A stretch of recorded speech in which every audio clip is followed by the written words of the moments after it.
Let's see.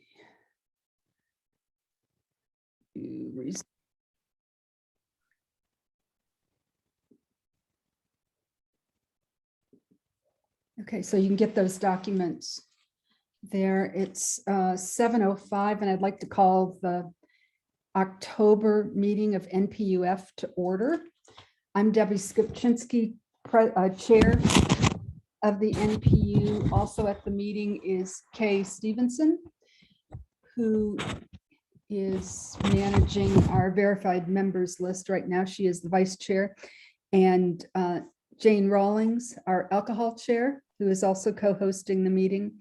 Doug Young, our assigned planner, is here. That was a wave, I think, Doug. And taking minutes tonight is Aruna Narasimhan, who she is here somewhere. She'll be taking minutes tonight. Welcome to the October 2021 meeting of NPU-F. We have two agendas, as I just mentioned, that you can find them in the chat if you didn't receive copies of them in your email yesterday. There is one with the map, that is the full agenda that we'll go through tonight. And then our NPU also uses a consent agenda, which includes applications which historically this NPU has approved with little or no discussion. You can find both of those in the chat, as I mentioned. At the last meeting, we voted to change the order of our agenda, and tonight we're going to be using this new format. A quick orientation for first-time or infrequent Zoom users. When you entered the room, your audio was muted. Please stay muted throughout the meeting so that background noise does not interrupt the flow of the meeting. You can unmute on your screen or use *6 to mute or unmute if you are listening in on your phone. So that's *6 to mute or unmute. Zoom publishes a participant list, which lists everyone who is attending this meeting. Your name will be at the top of the list. If there's more than one person using the same device, please include both names on the participant list. Click on More to the right of your name to find the option to rename. And it's very simple. It's like renaming a file on your computer. If you have verified as a resident of the NPU, you will see a V in front of your name. Please do not change that. We will only be counting verified members for votes that require more than a majority or when the city requires a hand count vote. If you've registered as a member but have not sent in your verification of residency or ownership, your vote will count as provisional, and you'll have 25 hours to complete the registration. If you verified your residency and the V hasn't been added to your name yet, just please hang tight. This is a very manual process, and it's a slow one. For most votes, we'll be using the honor system tonight. So for the early votes, I wouldn't worry about if it's the V's there or not. And please resist the urge to vote if you don't live in the NPU. If you're looking for a link to register as a member, it is on the NPU-F website. You could also find it on our Facebook page. We'll get more instructions when or if we need to use this method of voting. Our meetings follow a town hall format. Residents of NPU-F may vote on any issues unless they have a financial interest in the application or motion. So property or business owners may not vote on their own variance, but can vote on others.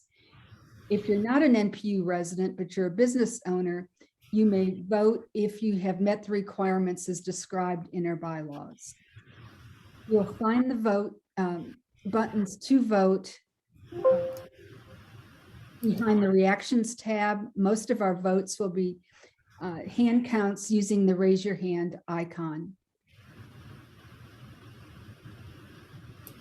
There is a chat room to share comments to an individual or everyone in the meeting. For most of you, it will be at the bottom of your screen. Copy of the agenda, the minutes for September are uploaded As I mentioned earlier, the chat room will be monitored for comments and questions, but we will only be answering questions that are relevant to the topic being discussed. We'd like to change your phone number to your name if you've called in. Kay will be updating the list if you're not able to do so. And remember, if we don't have your full name or you didn't leave a name when you registered on Zoom, you are not here. If you want to speak, please use the raise your hand function, or if you are on your phone, use *9. *9. You'll be called on in the order to speak that the hands go up. Be sure to stay muted until you are invited to speak, and then identify yourself so folks will know who is speaking. Please don't wave your hand on screen unless you're just being friendly, because there are too many people in the room for me or Kay to see it and acknowledge you. And please do not speak unless you're called on. Others may be in the queue and waiting their turn to speak. Please keep all of your questions and comments germane to the topic being addressed and respectful of everyone in the meeting. We'll be watching the time and may need to cut off discussion so that we can get through our entire agenda in a reasonable amount of time. To allow all an opportunity to speak, I'm going to ask that you only speak once on a topic unless you are asked for clarification on a question or a question on previous remarks. So that we can all hear and we can get a good recording for the archives, it's important that only one person speaks at a time. If you interrupt, you will be muted. I'm hearing some feedback noise, so please check to make sure that you're currently muted. Okay, I think it's gone away. It's campaign season again, or still. Reminder that any form of campaigning is prohibited at NPU meetings. Please do not introduce yourself as a candidate or representing a candidate or post any campaign literature in the chat. Posters or signs or buttons in the background or on your video are also a no-no. Candidates, as all citizens, are welcome to participate at NPU meetings, so please feel free to ask questions and make comments. Finally, we are here tonight because the City Council has given the residents of Atlanta through the NPU system the opportunity to provide recommendations and comments on applications and legislative changes that impact our quality of life. It's our responsibility to tell them what we think, and when appropriate, to share the strength of that opinion through hand counts. All votes taken at our meetings are only recommendations. Final decisions are made by city boards or city council, and I hope that you will take advantage of expressing your opinion there as well, either in writing, by phone, or by leaving a comment during public hearing opportunities. The first order of business is the approval of minutes. I want to thank Carol Shinara, who is one of our co-secretaries, for taking the minutes last month. The minutes were posted on the NPU website, and a copy was sent to those on the NPU mailing list and to most verified members. Google booted back a bunch of emails, so I don't think everyone got them. Are there any additions or corrections to the September minutes? I don't see anyone making any comments or raising their hand. Is there a motion to approve the minutes? So moved. That's Rich. Thank you. And is there a second? Second, Jane Rawlings. Thank you, Jane. Okay. I like to do a dry run of the reaction tab so that everyone knows where the raise your hand functions. So please raise your hand if you're in favor of approving the minutes. It is under the tab that says raise your hands. Most people can find it, but sometimes it gets lost. A couple of people found the reactions tab, but they've got a thumbs up, which looks very similar to the raise your hand function. Okay, good.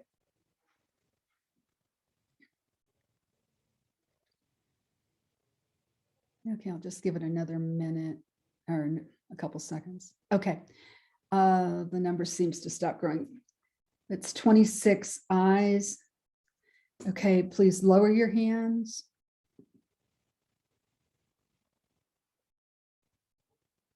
I can't lower them. I used to be able to. Oh, just a couple more people.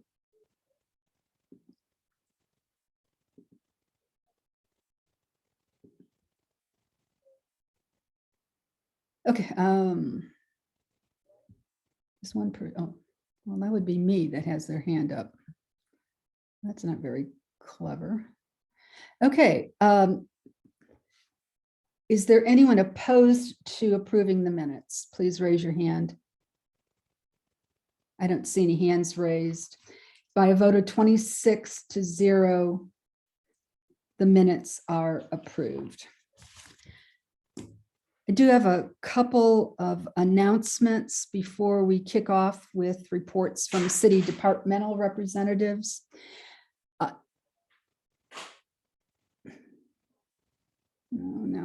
Okay.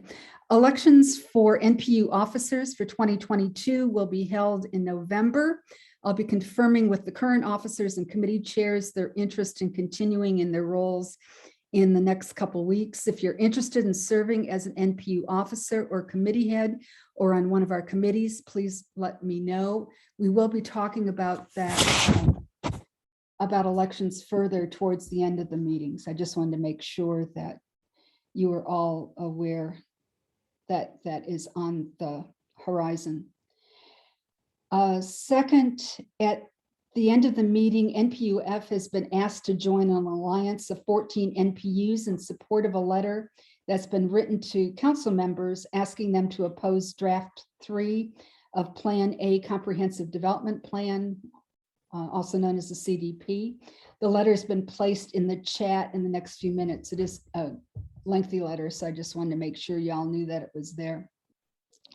And then finally, we are in desperate need of someone to take over with our communications and technical support. For the last several years, we've been limping along using Google Contacts to track and communicate with those on our mailing list and verified member list, but that has just gotten way too big for Google. And so we really would like someone to help us transition to the next step. So if you're interested and have some time and some expertise, please let Kay or I know. Definitely use the help. First item on the agenda is reports from city departmental reps, and Major Senzer for Zone 2, and I saw Captain Zenile from Zone 6 here. Is Major Reese here as well, or did I miss him? Major Reese won't be here tonight. Okay, great. Major Senzer. Hey, good evening, everybody. How can you hear me? Yes, sir. All right, great. I'm Major Senzer from the Zone 2 side of NPU-F. I hope everybody's doing well. Just a quick couple of updates on crime and quality of life issues, then I'll take questions if you have any. First, our larcenies from auto is really what's driving crime now in the city. It's especially zones 2 and 6 and 5. Of course, we tend to have the most targets of opportunity in our zones. It's really a crime that doesn't have any zone borders or jurisdictional borders for that matter. But the city is putting together a plan where all the zones, field investigations teams or crime suppression units are going to be getting together and collaborating to hit the hot spots on the areas that are have been plaguing us in each respective zone. So I'm hoping that's going to help. The more resources we have to focus on this problem usually results in some arrests. Typically what we're seeing is there's just a handful of crews that are coming in and doing this stuff. And if we can get those guys under control, then we can control the problem. So that's that. And an update on FUDOs. So a few weeks ago, I think I had mentioned that I had engaged the Public Works SWEET team. The SWEET team is their solid waste, educational, and enforcement team. I hope I got that right. Tracy Chambers is the person who runs that shop. She's been phenomenal.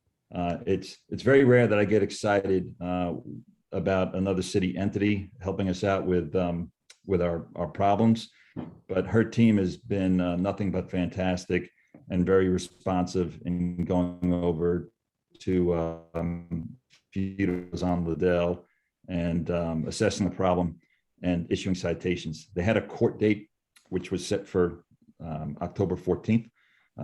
Prior to that date, they went out and reassessed the situation. I don't believe they had to recite for any of the violations that they had cited them for. The case has been reset for November 18th. So they didn't just go over there and cite them for each vehicle that was parked on the right of way.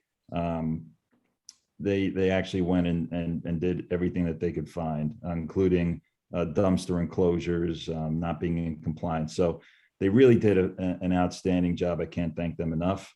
I haven't gotten any emails on it or texts or phone calls in the past week and a half. So I'm hoping that everyone that lives in the Manchester area is seeing some results or improvements over there.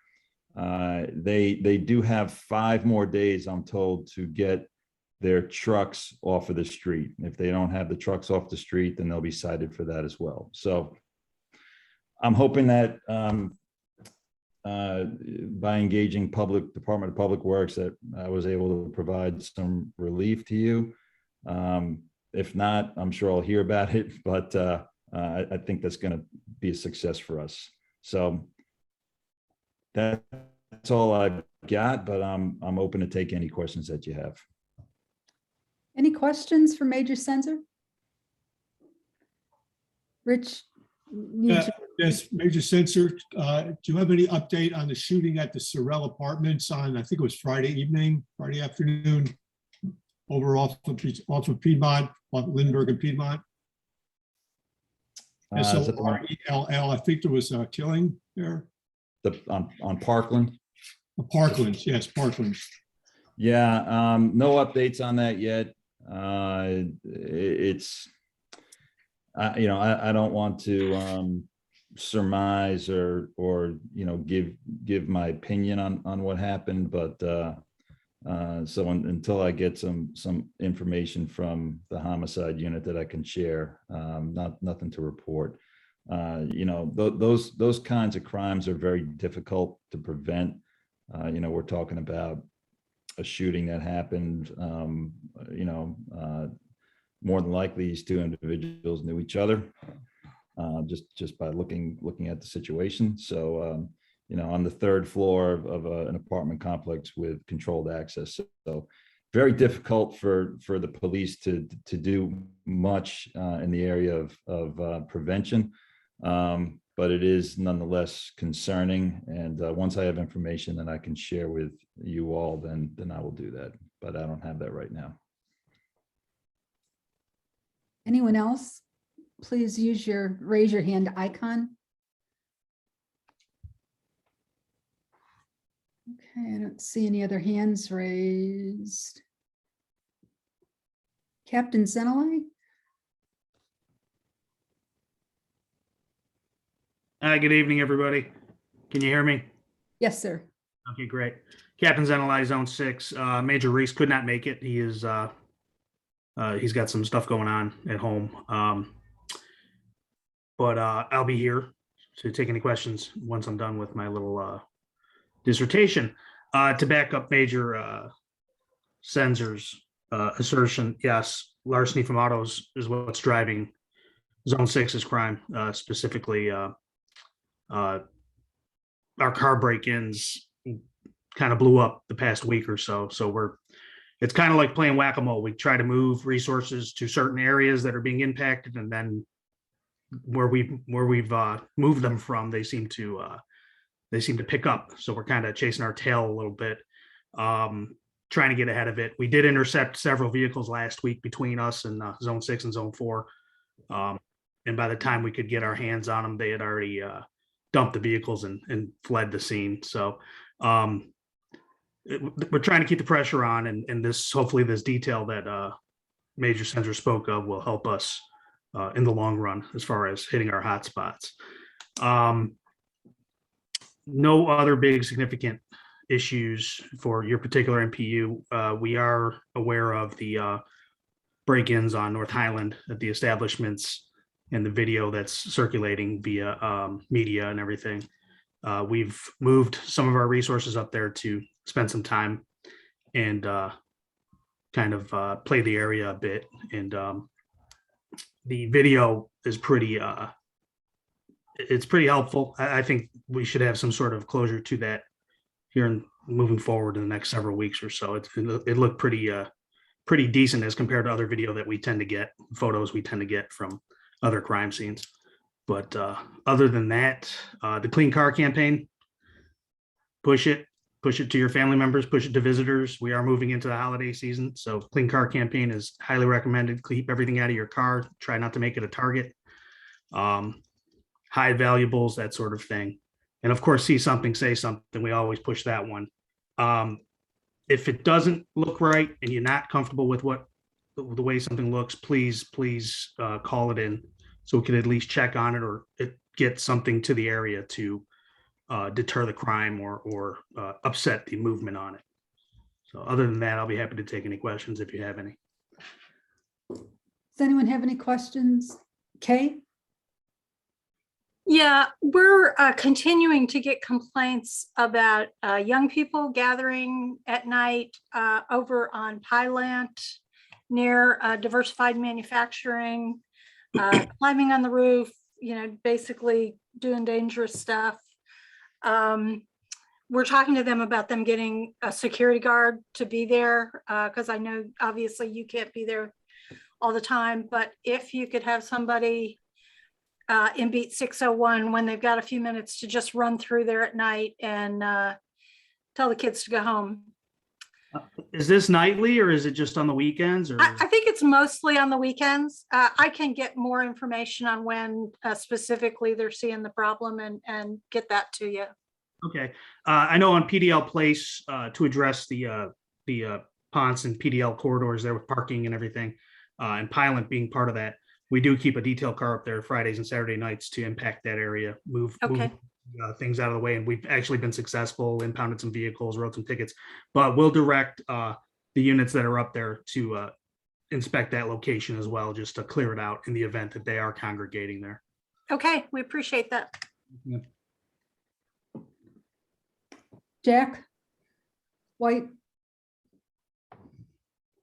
Unmute. Yeah, I did, thanks. I wanted to get back to Major Sensor and thank him for the seemingly obvious, but not so in my experience, idea of having the police call other city departments to ask for help. It seems, in my experience, it's often much more effective when the police call Public Works or the police call, and I think they respect your calls more than they do citizens. This is just an average, but I appreciated you're doing that, and I hope that will continue. It's often not been the case in my experience, but that's great. Thank you very much.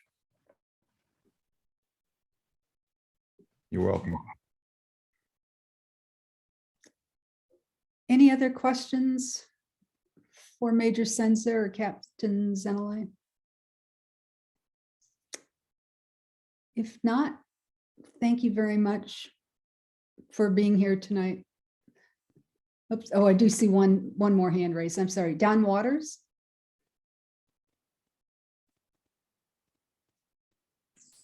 Hello, my name is Kirsten Dunn. I had a quick question.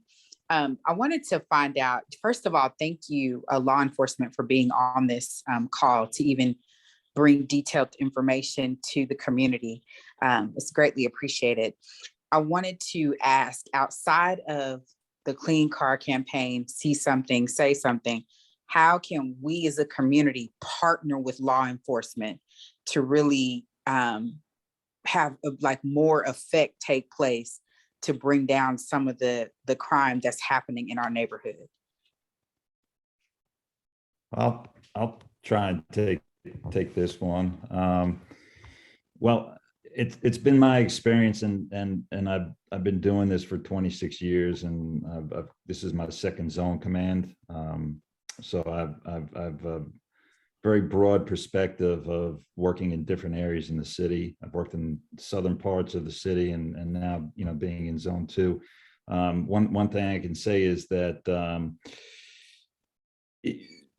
the more involved the communities are, the more people that we have on these NPU meetings and community meetings, and the more organized it is, the more things get done. You know, provides a platform just like this for me to hear from you guys, and kind of understand. You know, I like to think that I have my finger on the pulse of what's going on, but sometimes things slip through. So, you know, the more robust these meetings are, the more opportunities I have to hear what's going on, and listen to your concerns, and then try and tailor our response out in the field to deal with those. So, you know, that's really the biggest thing. You know, of course, we have you know, great partnerships in zone 2. I'm sure zone 6 does also, with some of the business communities, and you know, to help us out and partner with us, and fund you know, off-duty patrols, which kind of augments our ability to be present and visible and fight crime. So I think we're doing some good things, but the sharing of information is, you know, what I've found over the years to be key. So just having a hyper vigilant and engaged community is the most important thing, in my opinion. Absolutely. Thank you. You're welcome. Thank you. Okay, I think we're ready to move on. Is there anyone here from Atlanta Fire? I didn't see any names as it popped up, but I wanted to make sure that you were at the top of the list. Okay. APD code enforcement. Yes, how are you? Hey there, Jocelyn. Well, I guess I will follow suit. I'm Jocelyn Lyles. I'm the code enforcement manager, watching over compliance resolution, which is, excuse me, which is a division of our code enforcement operation. As far as cases in your community, relatively low. Reported cases were 6 total code enforcement cases. And with respect to my own special part of the world in code enforcement, we have had 4 addresses in 2 years that have required us to present these in what's called an in-rem public hearing. We have had 924 Virginia Avenue. We've had 1944 Piedmont Road and Piedmont Circle. We currently have 584 Cumberland Road Northeast and 1330 University Drive Northeast. Each one of these has been presented for a board of directors for a acknowledgement or suggestion as to the recommendation of the situation for these properties, since they have proven to be a blight on your community. I'm happy to say 924 Virginia Avenue, we've maintained contact with the family members of the person who occupied that structure. They have done a reasonable job, I think, unless you can tell me otherwise, of keeping the grass cut. It's my understanding that the process surrounding ownership of that property is gone to a level of legal issues, and so we do have a responsive person for that property. 1944 Piedmont Road, that hotel that you all just love, is gone. It is gone. And so that, while it was a lengthy process, once we got compliance resolution in on it, the owners, they've got new owners, they've got the old owners that have demolished the structure and eliminated a big issue where crime is concerned in your community. Now, 584 Cumberland Road is new build, which was never finished. And so that was presented toward our board on the 26th of August, as well as 1330 University Drive, which is an interesting place, needless to say. But first and foremost, 584 Cumberland Road, the owners came forward during that hearing and promised to get permits to finish that construction. And I don't know if they were going to move into it, but they probably will be selling it or moving into it, but it will be finished. I do not have a date. The permit process is rather lengthy these days because of challenges and staff and so on, but the permits, once they get started, they should be completed and issued so that that situation can change. They also agreed to keep the grass cut until such time as the construction can proceed with permits, with appropriate permits. Finally, 1330 University Drive is kind of remote, kind of out there in the woods kind of way, but the property has a new owner. That new owner is trying to sell it. And during our hearing, we got a clean and close order for that structure. I think the owner is going to comply himself, but we'll be following up on that matter within the next week. And so therein lies my presentation. I'm open to answering any questions you may have. Thank you. Does anyone have any questions? Kay? Yeah, I had communication from a neighbor of 1131 Virginia Avenue, Okay, which is apparently terribly overgrown. He told me that he did put in a report to Atlanta 311. This was on September 9th. I'm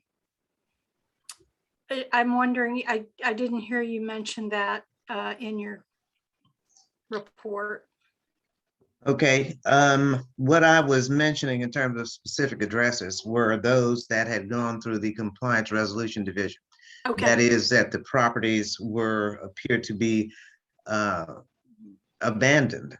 As far as 1131 Virginia Avenue, I can't check into our database to see if a case has been opened, but typically with a property that is open, that is overgrown, that property is inspected within 3 to 4 days. Once that inspection has taken place, the owner will be identified and we will attempt to reach that owner. September 9th, and this is now October 17th. There should be some evidence or at least a notice going out to the owner of record. And so I'm glad to answer questions about that, but right now that is the process and it seems we're kind of on track for something to happen there. Feel free and contact me at my office and I will go into further detail with you on that particular case. And if you have the owners named or contact information, that certainly would help us contact them and get them to change that situation and bring the property into compliance. okay. I don't, but I think the neighbor does because he told me that it's an absentee landlord that lives in Lawrenceville or Lilburn. So I will ask him to reach out to you and make sure you have that information. Okay, well, I will provide my email address if you'd like. Yeah, that would be great. Thanks. Okay, really quick, if is that appropriate? Yes, okay. The email address is jlyles, Lyles, at atlantag.gov. Perfect. Thank you. Certainly. Great. Please, Thank you. please include your phone number. Will do. Okay, great. Thank you. Officer Ferguson, Public Works Code Enforcement.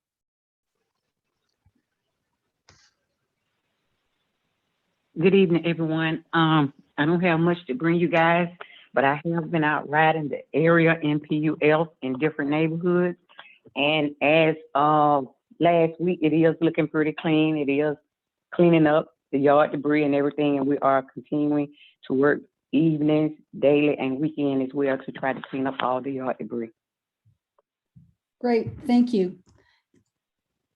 Okay. And I do have a report later in the meeting from a conversation that I had with Commissioner Wiggins on the status of yard cleanup. So I'll bring that a little bit later into the meeting. Anything else? No, would you like for me to stay on the meeting to hear? No, that's okay. You're cool. Oh, okay. Well, Okay. thanks. Well, I will continue to be patrolling, and things that I see that is not being done, I will report that back to the managers as well, so we can have it done. Okay, hang on for just a second, though. I see one hand raised. Jim Hardy?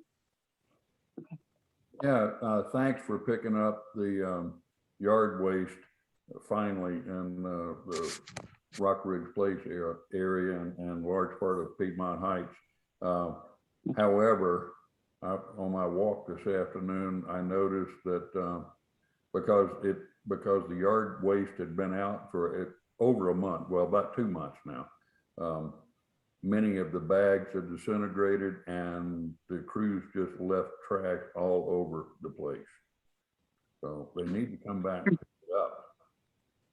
Could you give me that location and address so we can try to have that clean as well? The whole street, Rock Ridge Place Northeast. Rock Ridge. Rock Ridge, ROCKRIDGE Place Northeast. Rock Ridge. Okay. And the Okay, I will same thing I noticed on Rock Spring Road Northeast, Okay. Well, between Okay. Monroe and Piedmont. okay.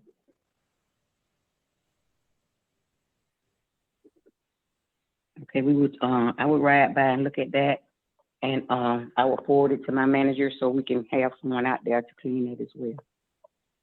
Thank you very much. You're Okay, more great. than welcome. Okay, good. Is there Atlanta 311? Hi, everyone. I hope everyone is having a great afternoon or evening. My name is Constance Harris. I am the executive assistant to our interim commissioner, Maisha Good, for ATL 311, which is our Department of Customer Service. ATL 311 is the non-emergency call center for the City of Atlanta services. 311 is the number you dial to report things like potholes, water main breaks, questions about your water bill and solid waste services, code violations, traffic light and sign maintenance, general information, and much more. We are open Monday through Friday from 7 a.m. to 7 p.m. You can reach us by dialing 311 inside the incorporated city limits. Otherwise, our full phone number is 404-546-0311. At any time, you can email us, download our mobile app, report issues through our website, or message us on social media. All our contact information has been placed in the chat. ATL 311 is also partnering with the PAD initiative to provide community referral services for quality of life concerns related to unmet mental health needs, substance use, and extreme poverty. When a community member makes a referral, the PAD team will travel to the area and attempt to engage the referred individual to connect them to the services. Thank you for allowing us to present tonight. Does anyone have any questions or any escalations that need to be reported to our escalation team? If anyone has anything to report, please raise your hand. Or Marla Johnson? Hey, I just wanted to say that there was a huge water leak at Lenox Wildwood Park on Tuesday, and I called 311 at 12:30, and they were out there by 2 p.m. Fixing it. And I just wanted to give a huge kudos because I was stunned by how fast they got out there to stop it. Thank you so much, Ms. Marla. We love to hear that. I will tell our agents tomorrow. Thanks so much. Yeah. Anything else? Okay, I don't see any other hands raised. Thanks for being here, Constance. Thank you. Is there anyone else here representing a city department, county department? Okay, are there any elected officials here tonight? I think city council is still in session, so Councilmember Ide won't be able to join us. Ali Carter here from Councilmember Dickens' office. I just came on in June. I came back to his office. I am Councilmember Dickens' chief of staff here representing his office. Don't have much to report. I will put my phone number and email in the chat. And if anyone has any comments or concerns, please email me and share those with me. Okay, thanks, Ollie. No problem. Thank you. Okay, Olivia Buckner, you just snuck in. I did. Hello, everybody. Sorry I was a little late. Hope everybody's doing well. The main thing we have is redistricting is next month. And so we will start seeing some more districts. You'll probably see a lot more in the news. One thing that Representative Evans did want me to clarify, the city of the proposed city of Buckhead is going to be a topic of conversation during the redistricting cycle. So we will likely see a lot of conversations about it. There was a kind of a question of who in the city gets to vote on that. And it will be the people who are incorporated into the city. It will not be the whole city of the whole city of Atlanta. So we just wanted to make sure everybody was aware of that and knew that. If you have any questions for me, feel free to ask me in the chat right now or email me, and I'll put my contact there as well, like normal. Great, thank you, Olivia. Mm-hmm. Okay, I didn't see any hands raised, but you might want to monitor the chat for a few minutes. Will do. Thank you. Any other elected officials or representatives of elected officials here tonight? I don't see any on our list. Okay. So we're going to move to our consent agenda. As I mentioned earlier, the consent agenda is items that this NPU generally approves without any or no comments. They've been thoroughly reviewed by their neighborhood organization. The consent agenda is in the chat for those that are interested. There is only one item, and that is V21-217, which is 688 Cumberland Circle Northeast. This is a property in Morningside. The applicant seeking a variance to reduce the front yard setback from 35 feet to 30.3 feet. And the Morningside Lenox Park neighborhood recommends approval. Is there anyone here that opposes that application? Okay, let's see. Anyone raising their hand? Is there an applicant here who wants to have their application discussed at this meeting? And is there anyone who wants to have the application removed from the consent agenda so that it can be discussed in the regular place on the agenda? Okay, I don't see anyone raising their hands. So is there a motion to approve the consent agenda? So moved. Kay. Okay, thanks, Kay. Is there a second? Second, Jane.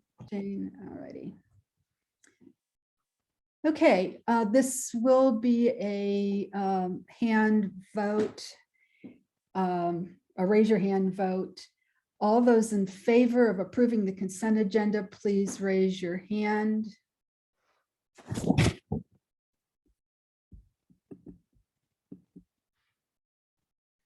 And while we're doing that, as a reminder, the consent agenda implies that there's no opposition.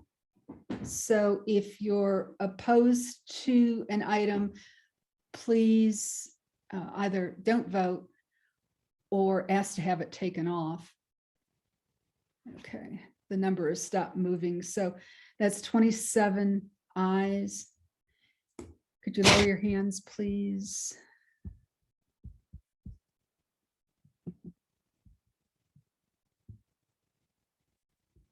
Okay, it's coming down slow.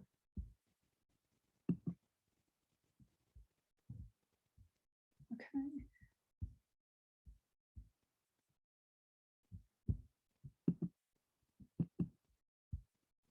Okay, there's still 5 more people with their hands up.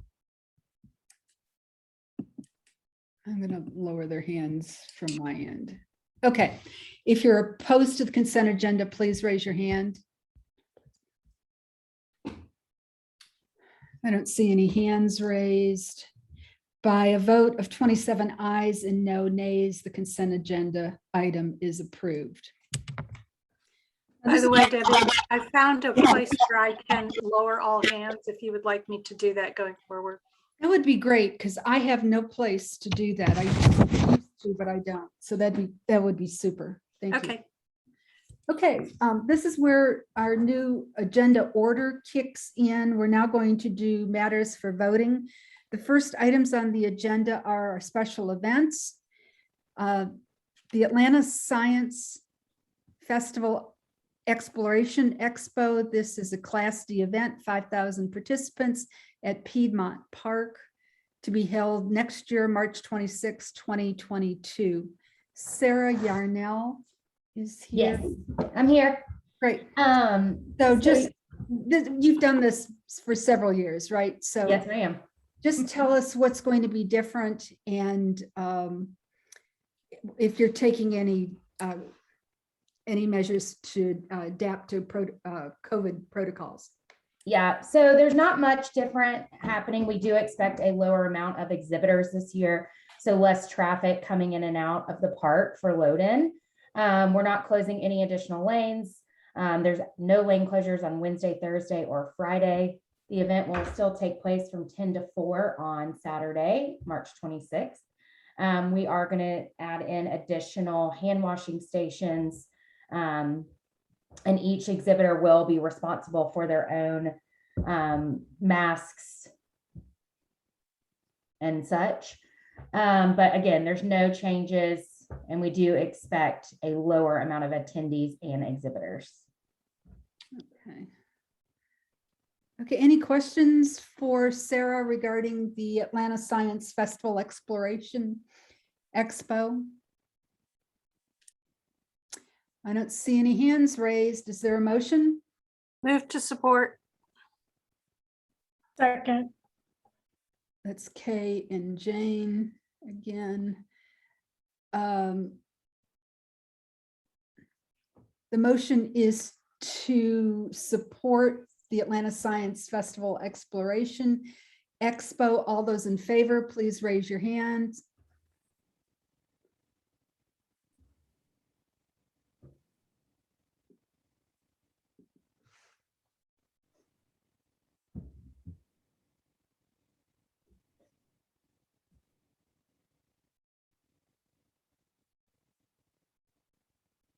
Okay, I don't see the number moving, so that's 24 ayes. Okay, if you could lower, oh, she lowered them. Magic. No, not everybody. Okay, those opposed, please raise your hand.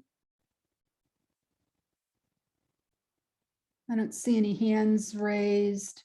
By a vote of 24 ayes and 0 nays, the motion carries.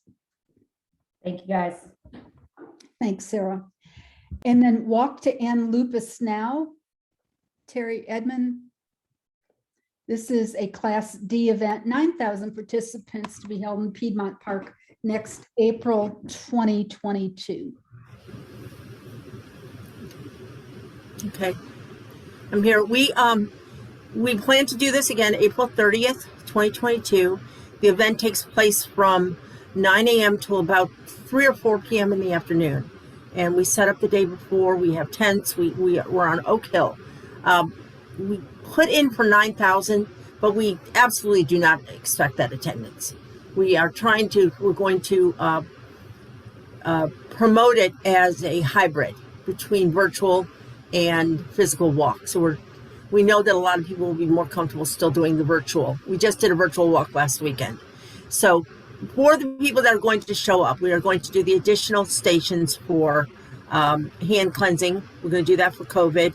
We are going to encourage all volunteers. All volunteers will be vaccinated or a negative COVID test, so that we've required that at all of our events so far. And we hopefully we're going to be able to stage walkers as they walk, so they won't be walking all congested. I mean, one of the beauties of that walk is just seeing the mass of people walking. And they, you know, our community loves to celebrate a day that lets people know that lupus matters. But we'll just, as time progresses, we're going to kind of look at the percentage of how much we'll promote virtual versus in person, depending, of course, on where COVID is at. We don't have any lane closures. We encourage everybody to take MARTA, and we provide 2 shuttle buses, and they drop off. I believe they drop off at the at 10th Street or 14th Street. I'm not sure. I don't have the map in front of me, but they drop off there, and we've got a route that's been approved for years for doing that, and then they pick up again. So they start dropping people off at 9 a.m. and they start picking them back up at, the walk is at 11. The actual walk is at 11. They start picking people up at 12, with the last shuttle going out at about 2. Great. Any questions for Terry regarding the Walk to End Lupus Now event in April of next year?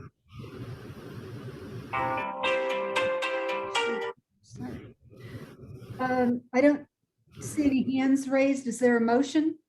Move to support. Second. Okay, and Rich. Okay, any questions regarding the motion? Any hands raised? The motion is to support the Walk to End Lupus Now, which will be held in Piedmont Park, April 30th of 2022. All those in favor, please raise your hands. Some of you are ahead of me.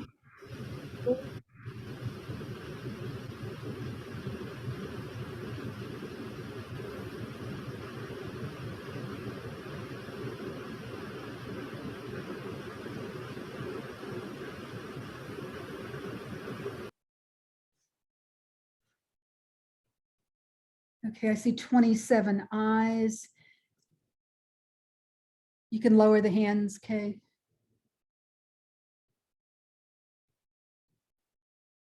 Good, okay. Anyone opposed to supporting Walk to End Lupus Now, please raise your hand.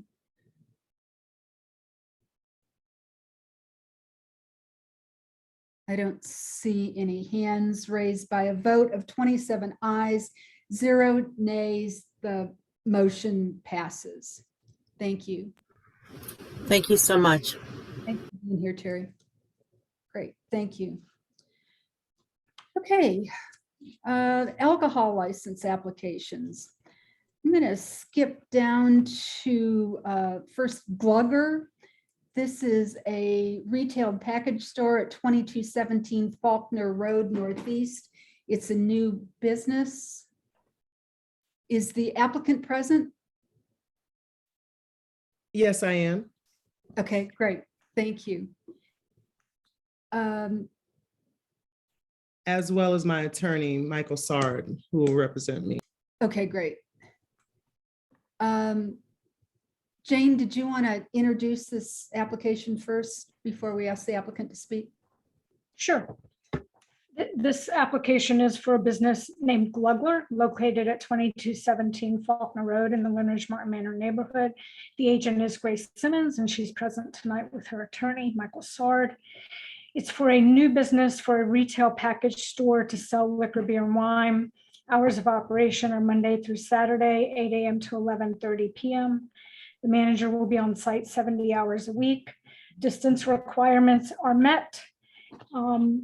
The closest package store to them is 2,525 feet, and the code requires a 1,500 foot separation. So if either Ms. Simmons or Mr. Sard would like to just explain the business model to the community, and if they have any additional issues they want to bring up, that'd be great. Thanks.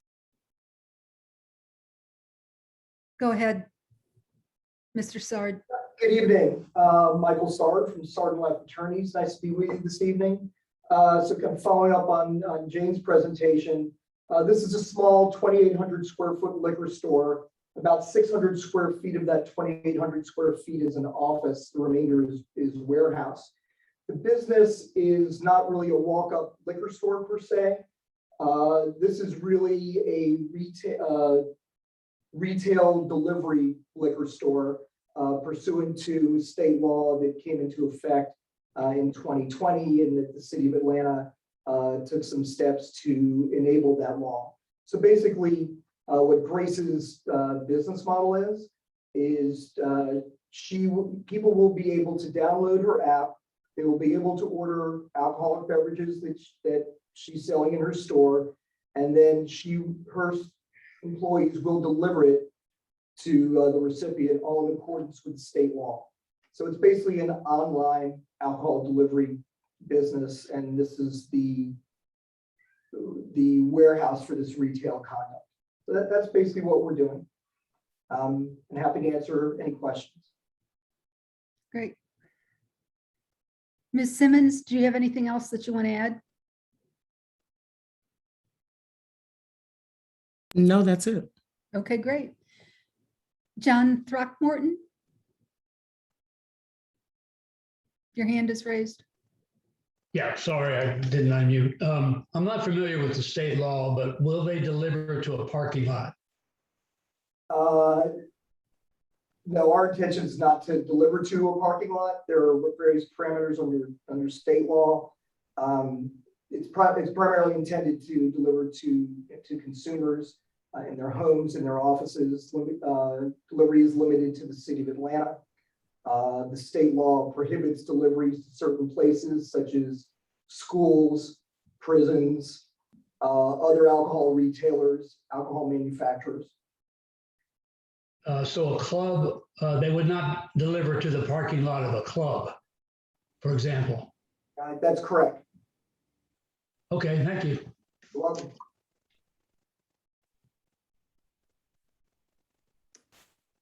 Vic Reinhold?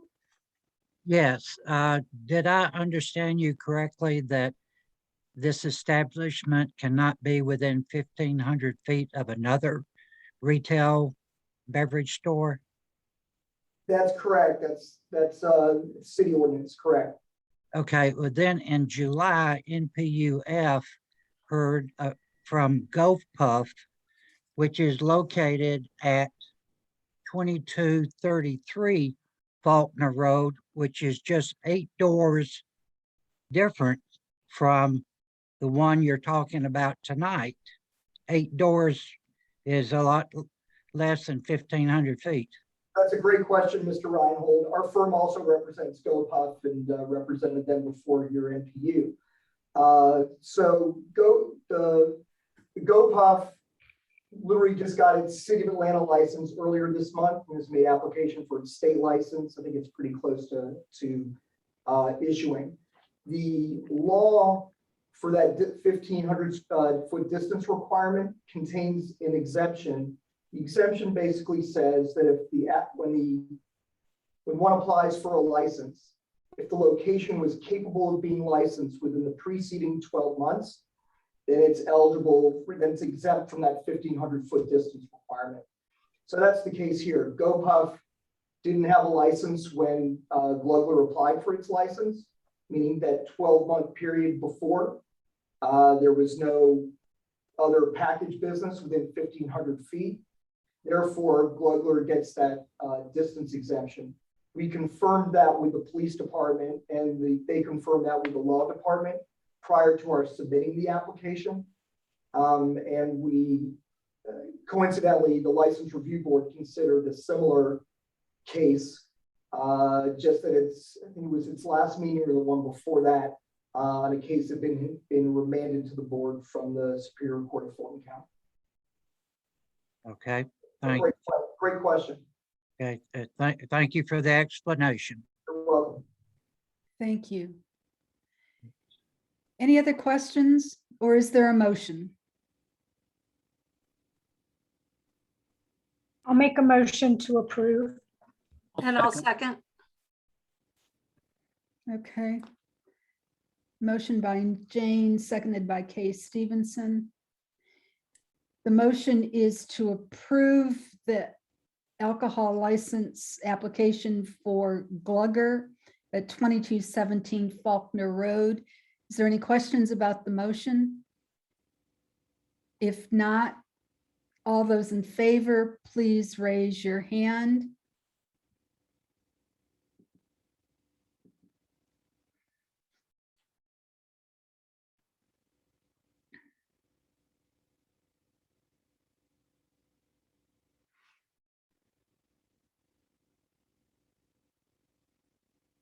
I see, okay, the number has stopped moving. I see 19 ayes. Can lower the hands, Kay. Good, okay, all those opposed, please raise your hand.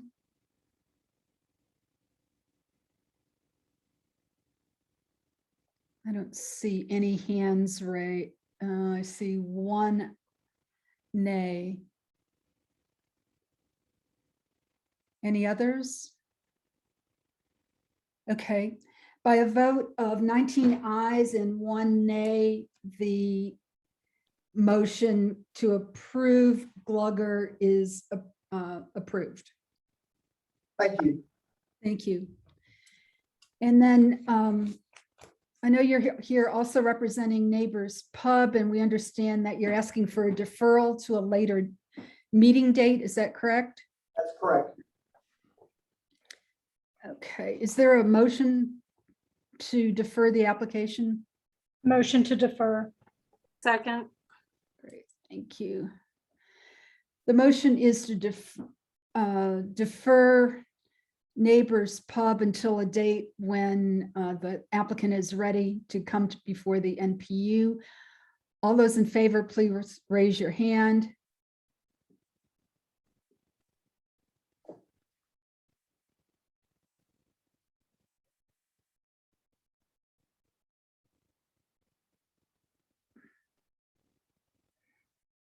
Okay, I see 21 ayes, 22 ayes.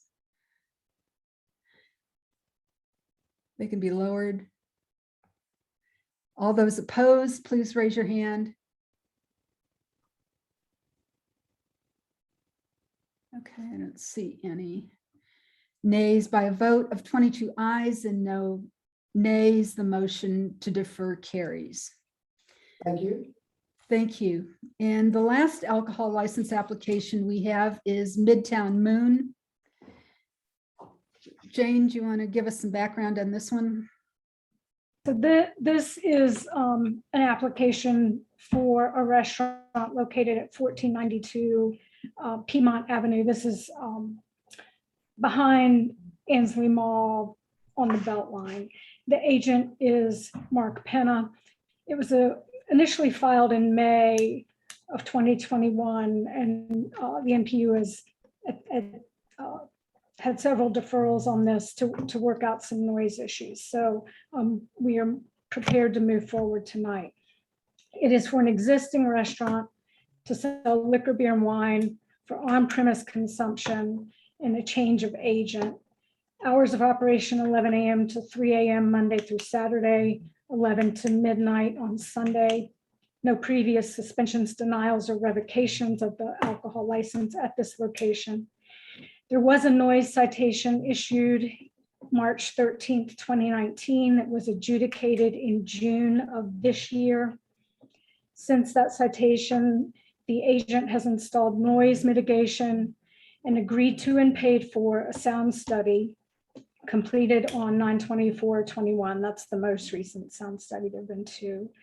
And it was conducted by a company selected by Ansley Park Neighbors. We're still waiting on the results of that study.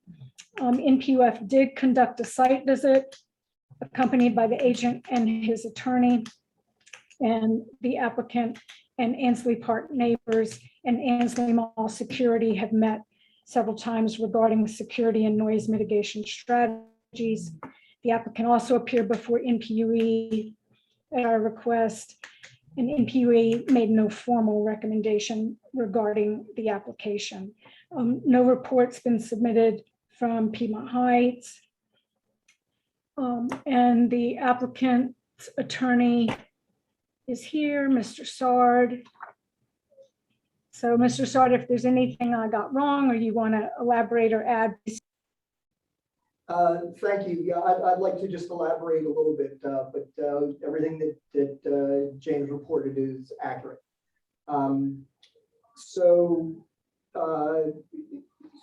This is Mr. Penna. Mark Penna is here with me. Mr. Penna has been an owner of Midtown Moon since 2018. He's now the 100% owner, which is what precipitated this change of agent application. Actually, that was it was filed in April, and I think was to first appear before you in May. So we asked for deferrals along the line so we could work with the community to try to address the noise issues. And as Jane correctly said, there have been lots of meetings, there have been mitigation. There's actually been 2 rounds of testing with a sound engineer that was selected by the residents at Ansley Walk, and Mr. Penna has participated in payment of that. In addition to the sound mitigation that Jane referenced, one of the issues that came out in the community meetings was that when the businesses over at the shopping center would let out in the evening, there was a lot of noise coming out of the parking lot and people weren't dispersing. The landlord had paid for a security officer. Mr. Penna, as well as the owners of Felix's, felt that that officer was ineffective. So together with Felix's, Mr. Penna has hired 2 off-duty APD officers to work in the evenings at the center.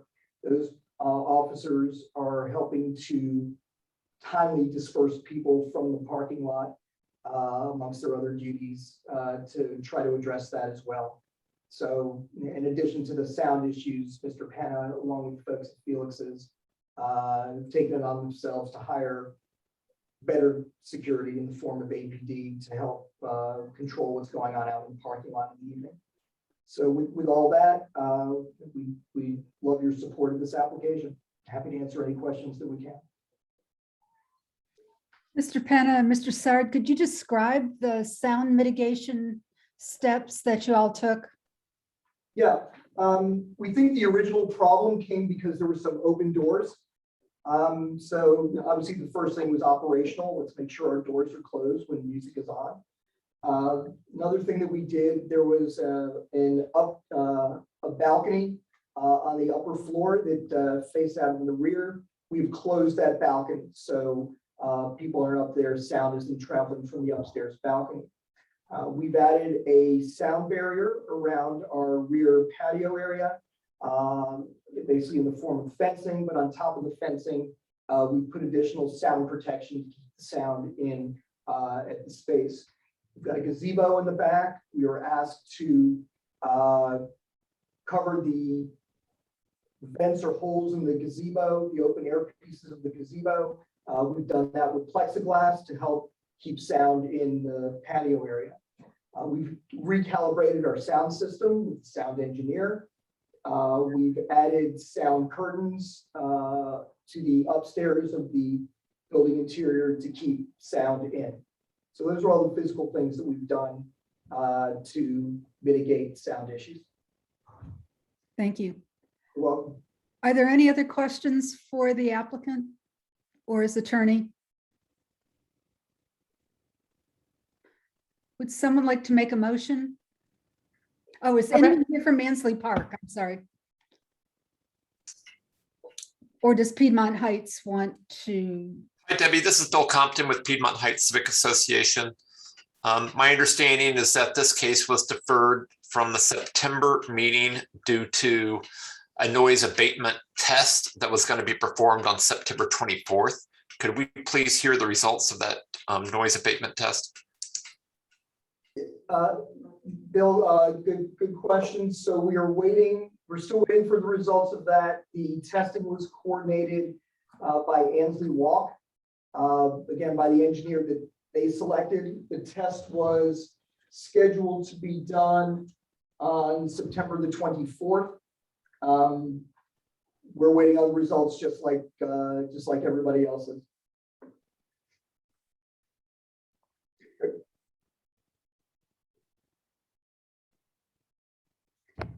Is there anyone here from Mansley? They were aware that this is going to be heard tonight. Debbie, if there are no other questions, I'm prepared to make a motion. Okay. Doesn't look like there are any questions or anyone from Mansley, so go ahead. I recommend approval of this application conditioned on an agreement of the agent to not have a bar located on the outside patio and results of sound study consistent with code compliance in terms of permitted decibel levels. Second. Okay, I didn't catch all of that, Jane, so if you could send me your full motion in an email or in a text, I'll capture that. But the motion is to approve conditioned on not having a bar on the patio and something with the sound system. That the noise study renders results that would be consistent with code compliance in terms of permitted decibel levels. Okay.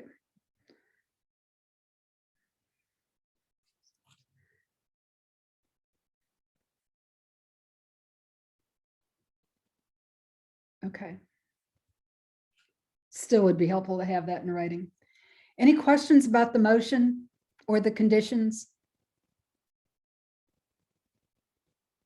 Okay, I don't see any questions. If you're in favor of the motion for approval with the conditions that were stated previously, please raise your hand.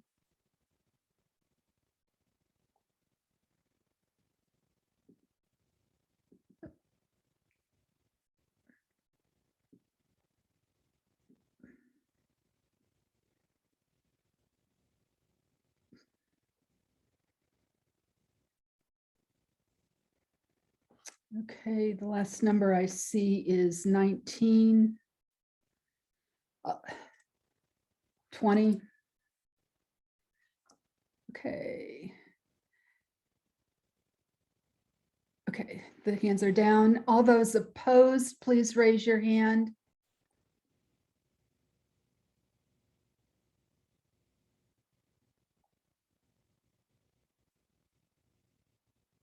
I see one nay vote. Just give it a few more seconds in case someone else is a little slow. Okay, the vote is closed by a vote of 20 ayes and 1 nay. The motion to approve the alcohol license for Midtown Moon with the conditions as stated carries. Thank you all very much. Thank you. And thank you for working on the noise issue. Thank you. You're welcome. There's issues, we'll be back. Hope not. Okay. Okay. That takes us to one final BZA application. This is V21-220, 1039 North Virginia Avenue. The applicant seeks a variance to reduce the front yard setback from 35 feet to 29.8 feet. The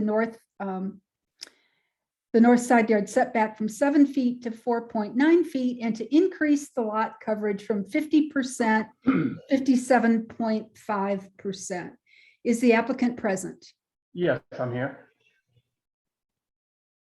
And you're Yes, Adam Stillman. Okay, great. Thanks, Adam. All right, I see I can share my screen here. I'm an architect and I've been working with William and Hannah Ponder on renovations and additions to their home at 1039 North Virginia Avenue. And in doing so, we've applied for a variance. The setback variances are just to match the footprint of the existing house.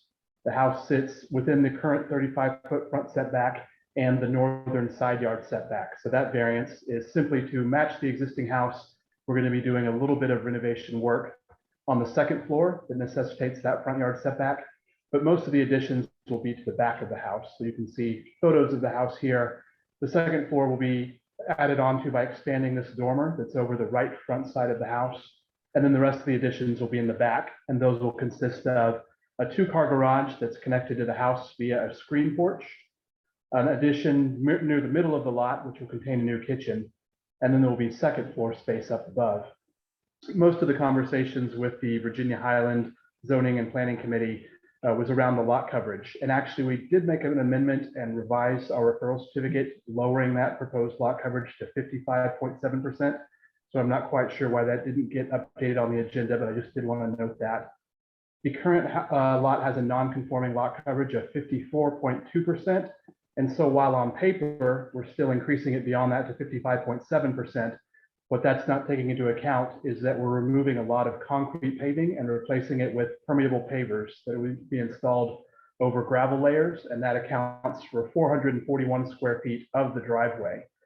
When that's taken into account, we actually get the lot coverage down below the 50% maximum lot coverage that's allowed in R4 zoning.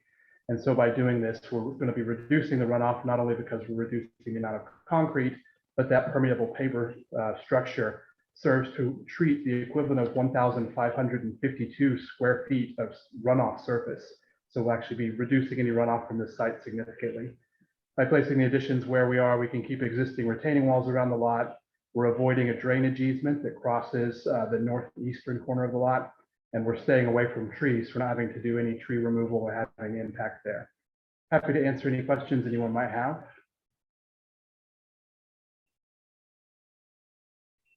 Does Virginia Highland have a report?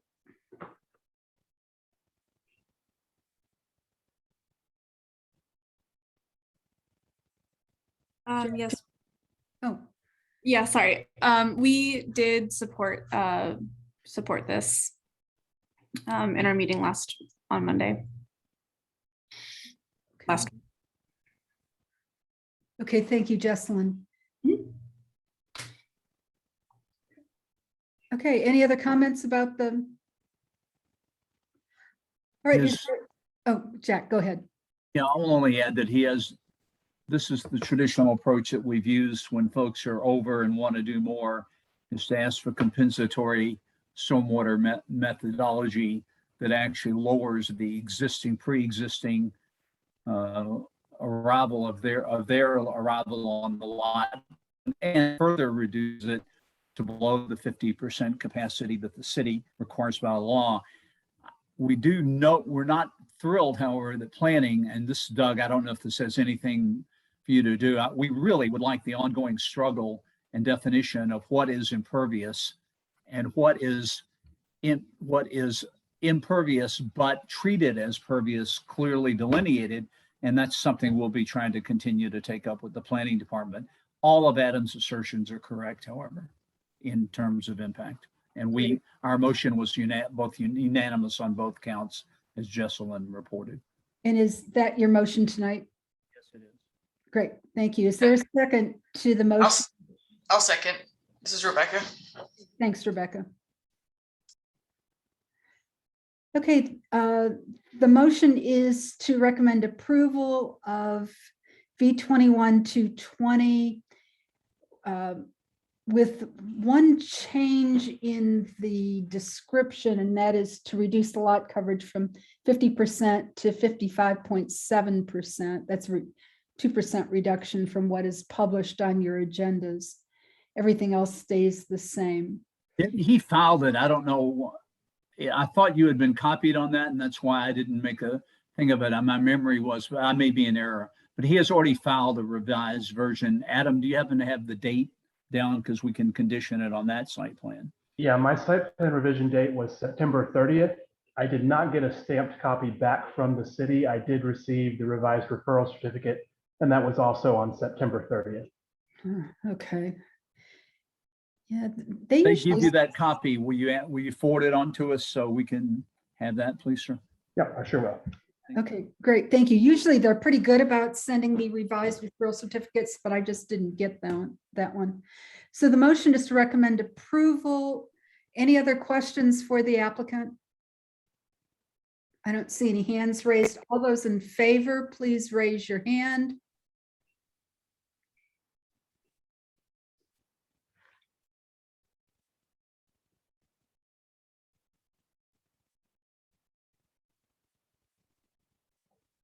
All those in favor.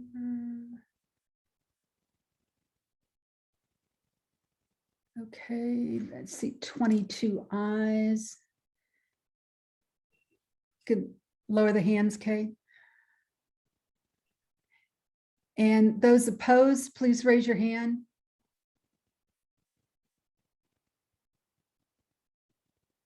Okay, I don't see any nays. By a vote of 22 ayes and 0 nays, the motion to recommend approval with that one revision to the referral certificate carries. Thank you very much. Thank you.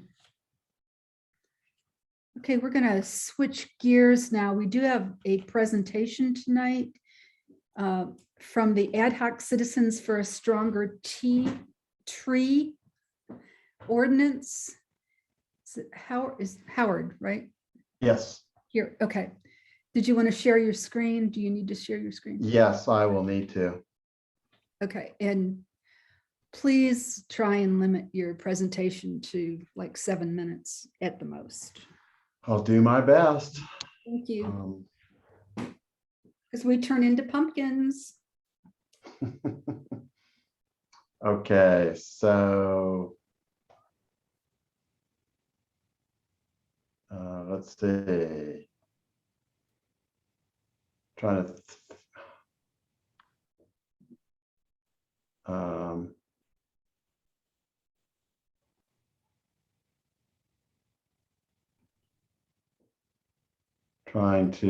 there we go. There you go. Oops, almost. Okay. Should be able to share screen. Yep. Oh, there we go. Good. Okay. Can you make it a little bigger? Yes, you should be able to see it now. Great. Thank you. Okay. Then I'll try to go quickly and maybe hold questions till the end. Is that Okay. your preferred, Debbie? Yeah, that would Okay. move things along. Thanks.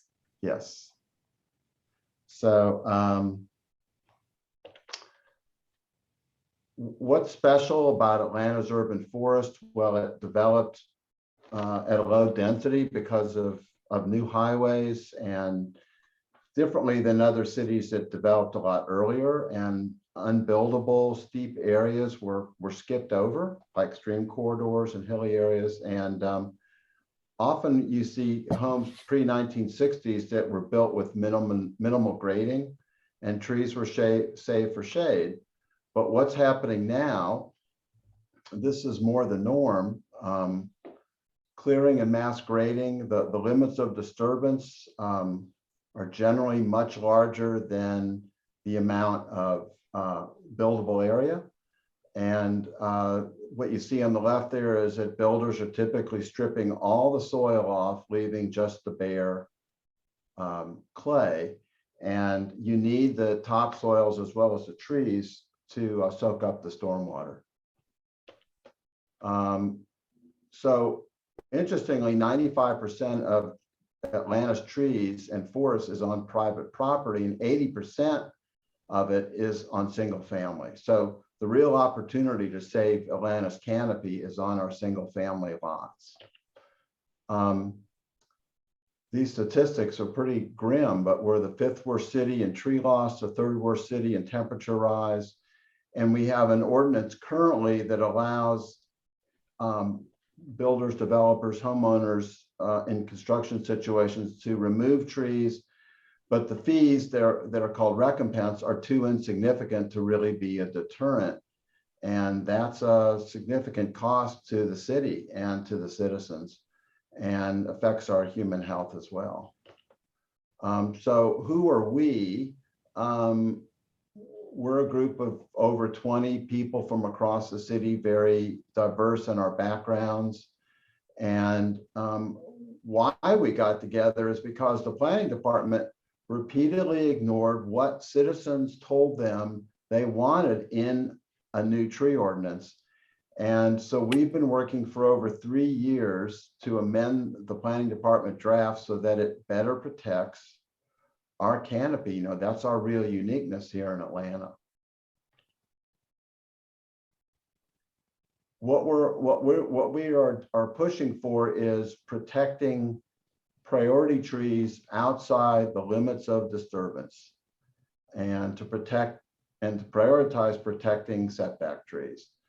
The planning department has very complicated requirements and loopholes that would allow 50 to 90% of the canopy on single family lots. And that is, I say there in the asterisk that the proposed zoning code changes that I know you've talked about in your meetings would allow all of the tree canopy removal on the SFR lots that are rezoned to MRMU.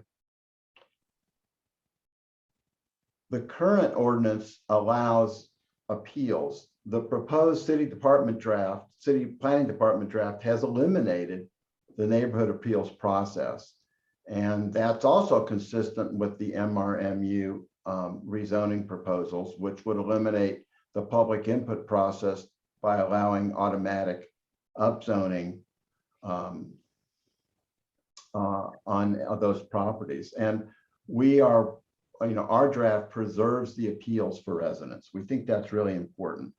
And I also want to clarify that we're fine with a zoning change that allows more density if affordable units are included, but we don't need the new zoning changes to allow this because people can currently apply for rezoning, and it can be on a case-by-case basis rather than this blanket basis that's being proposed by the planning department and Amir Faroki.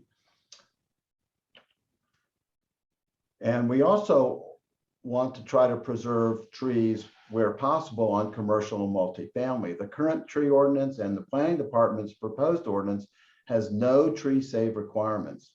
And we think people need to live with trees rather than just allowing what you see in the photo on the right. Those have at most a 50% survival rate. They're never going to get that big. We like to see a tree save requirements or some option for payment in lieu or cap and trade. Our draft is preserving the role of the Tree Conservation Commission to recommend spending priorities to the council. The planning department wants to take that away. They want the planning department to have sole control over that budget. And this is in light of the city audit from last year that found numerous instances over the years of the planning department's improper use of the funds, and yet they think they should have sole control. That makes no sense to me. We've also got provisions for homeowners to allow homeowners, for example, to remove one or more non-priority trees. And we are including a provision that allows the city arborist to assess hazardous trees on neighboring properties. This we have found to be a pretty big issue of concern in certain areas of the city. And we're also proposing a funding assistance for low-income homeowners for assessment and removal. And the city planning department liked that idea when we presented it to them, and they added it to their draft as well. We want to close current loopholes. So we're requiring that in our draft that the arborist must give approval for removal based on a zoning variance rather than the current loophole, which lets an applicant go and get a zoning variance, which would then mandate the tree removal. We think it should be the other way around, and it should have to go through the arborist first. And we don't want to maintain, we want to close the current loophole that allows some tree removal from protected floodplains when there's absolutely no reason for it. And we also want to close the loophole that allows a builder to take neighbors' boundary trees. Otherwise, they'd be protected, but the loophole allows them to impact it and take the trees down. Our approach identifies the highest value trees to preserve based on species that are native to our ecosystem, as well as size based on appropriateness by species. The planning department draft has a list that's incomplete. The sizes are inappropriate for some species. So Replanting is also addressed in our draft as well as the planning department draft. We want simple, reasonable requirements that ensure new trees will be replanted only where there is enough room. But the planning department has very complex requirements that allows developers to avoid paying recompense for trees they cut, and allows replanting offsite on private properties where there would be no monitoring and they could just be cut down. So it makes no sense to us.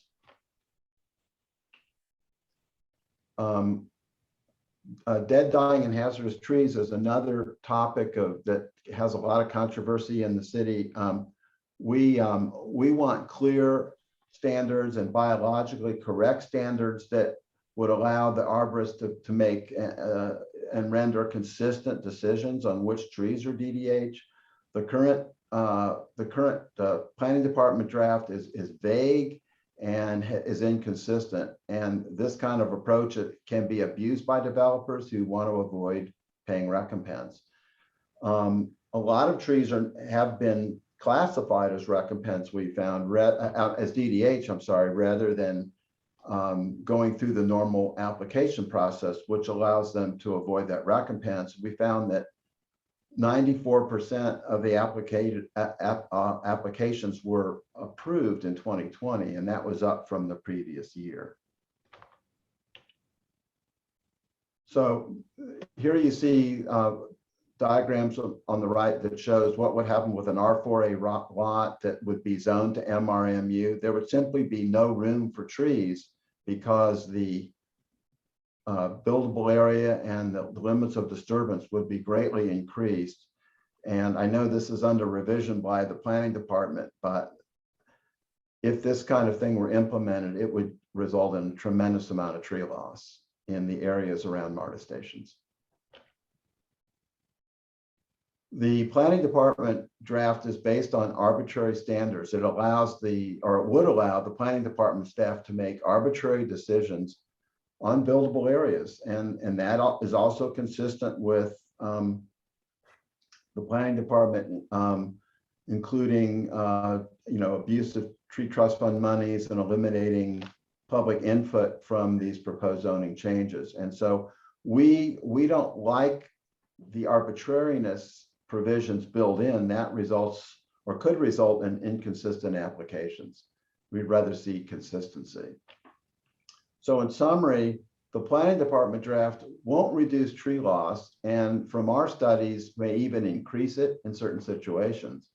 It essentially eliminates the right of appeal. It has no tree save requirements for multifamily and commercial, and we found is complicated and is riddled with contradictory statements.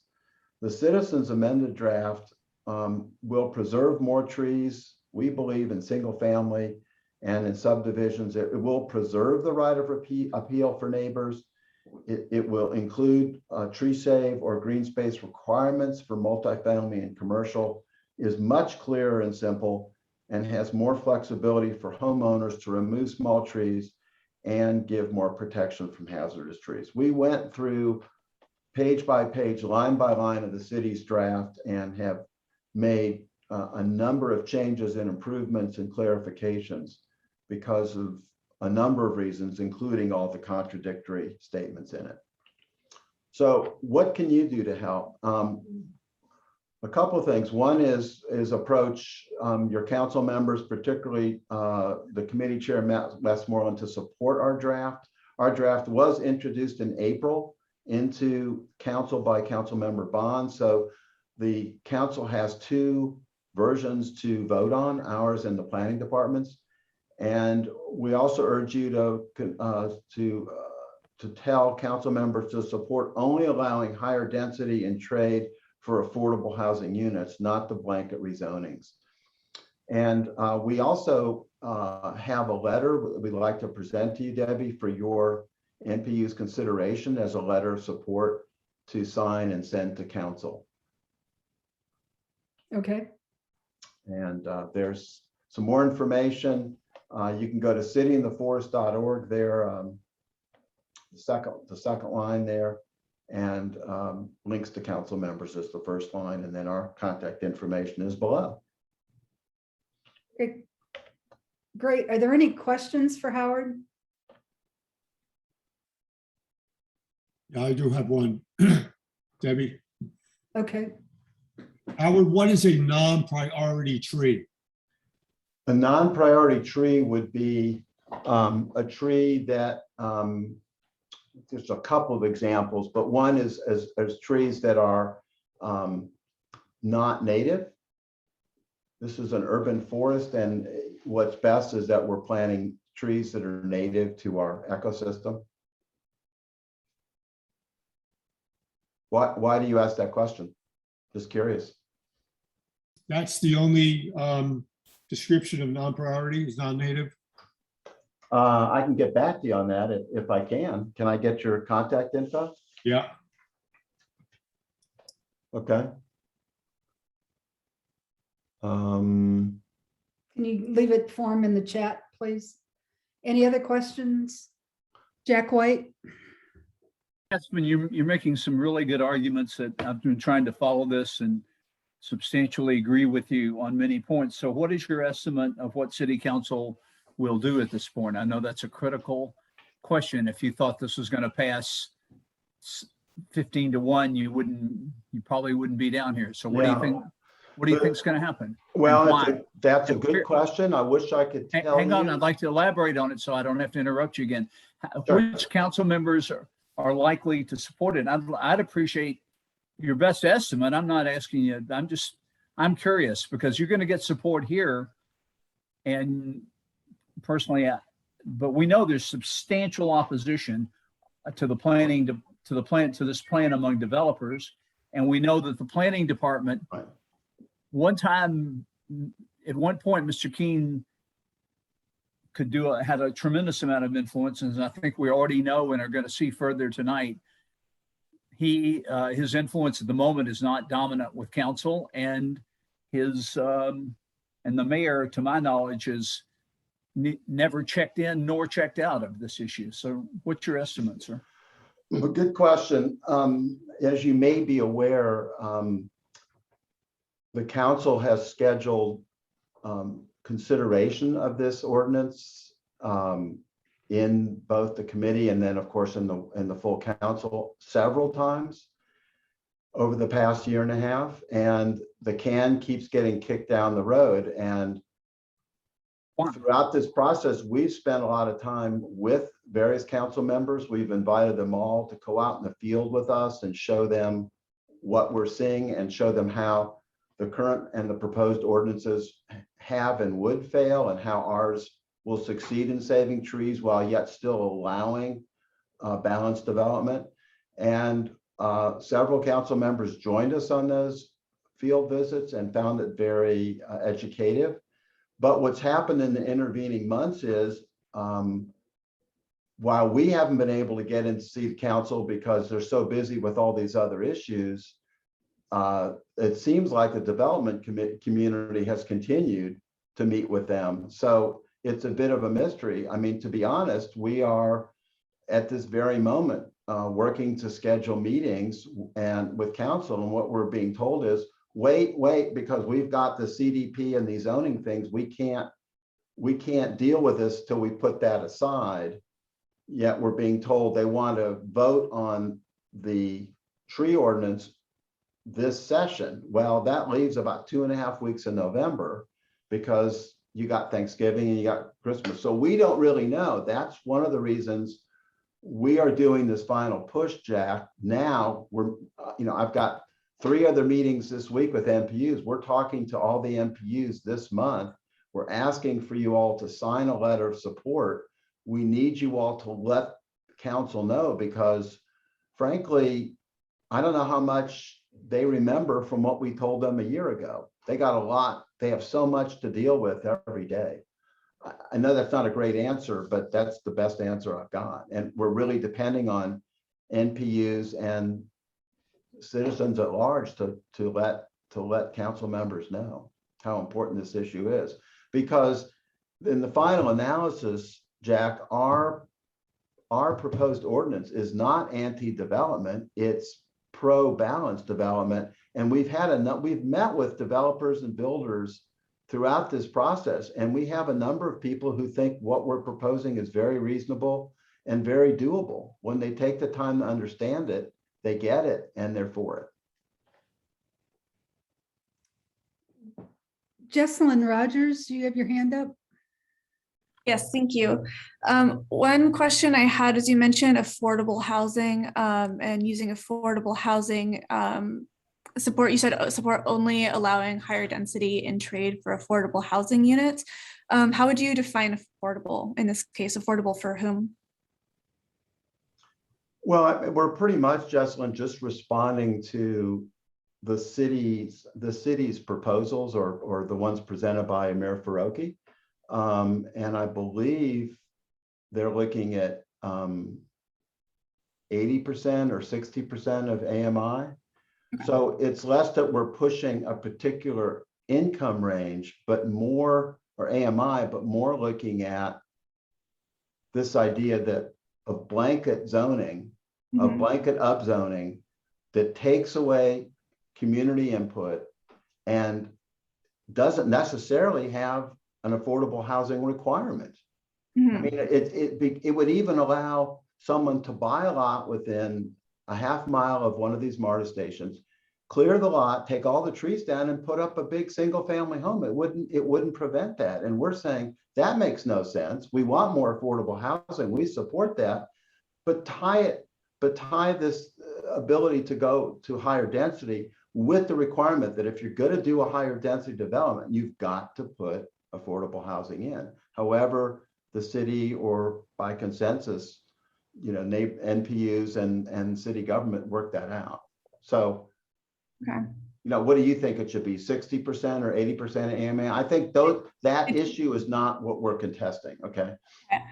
I only ask because I moved here 3 years ago from San Francisco, and you know, and that's kind of like San Francisco has so many examples of where we do not want to go, especially as we get a lot of tech jobs in here, which is, you know, great, but we want to, you know, grow sustainably and all that. And in San Francisco in the Bay Area, you do see affordable housing requirements used to basically make sure projects don't pencil out and basically prevent the building from getting ever constructed at all, and just leave things, you know, the way they are.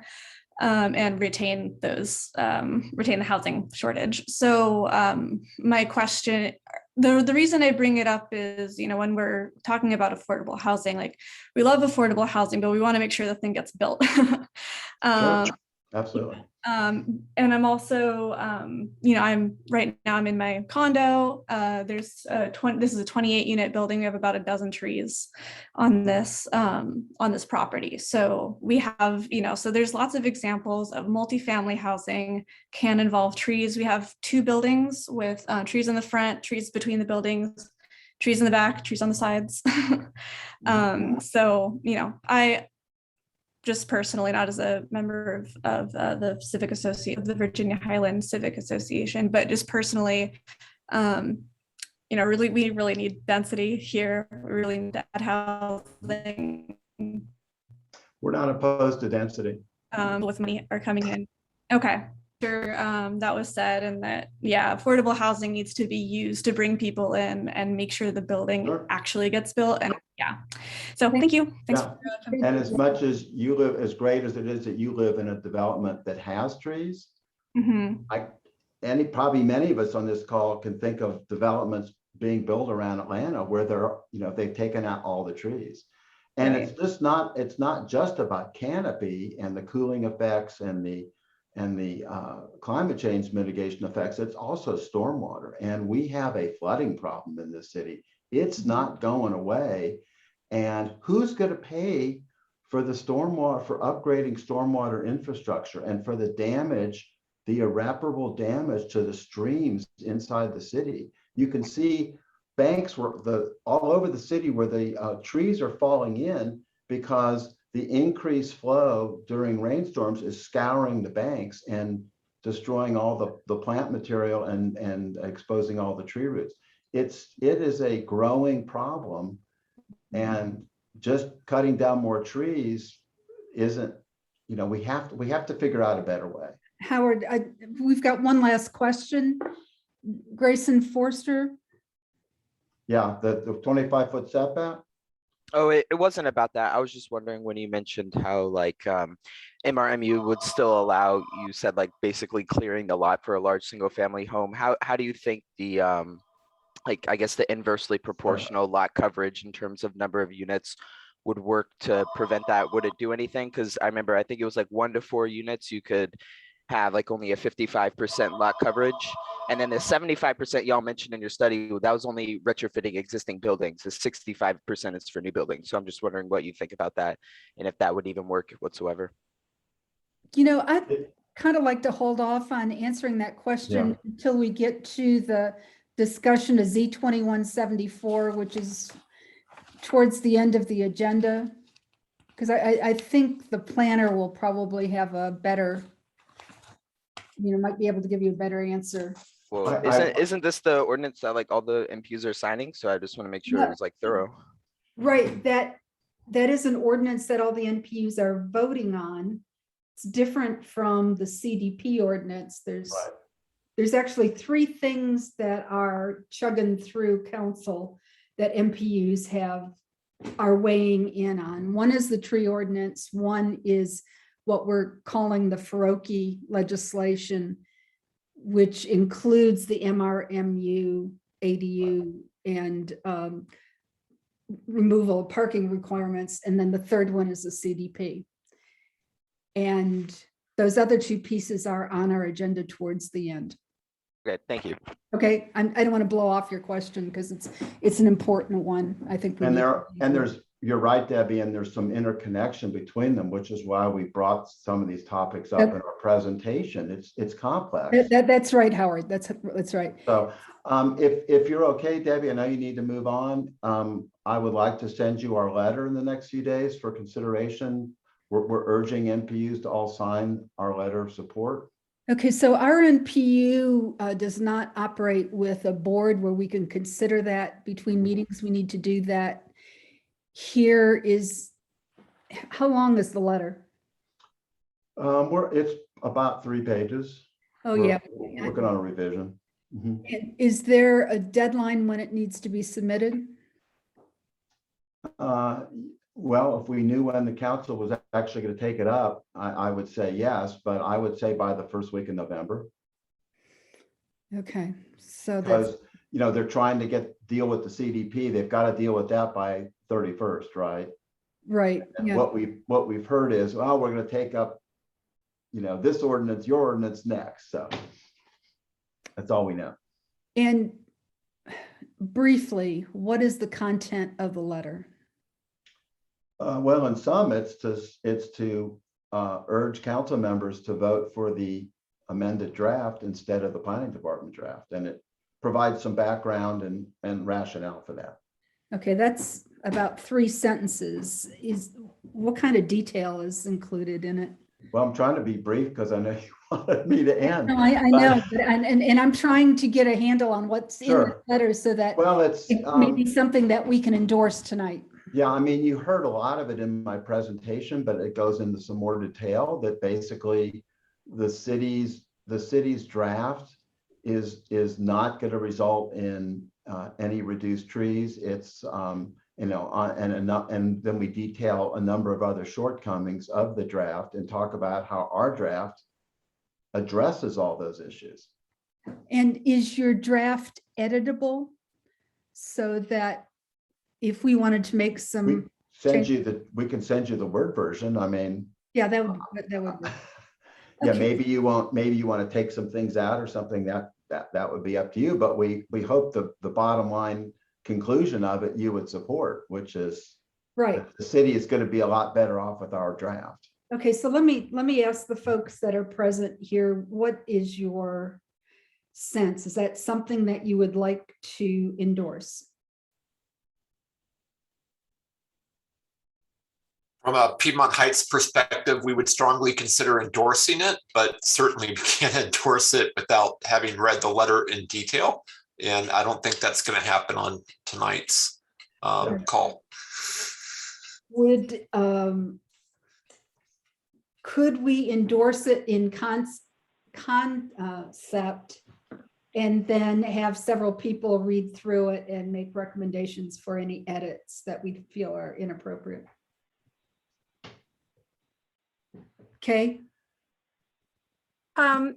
you're up first. Could we have a motion to empower the executive committee to review the letter and make a decision?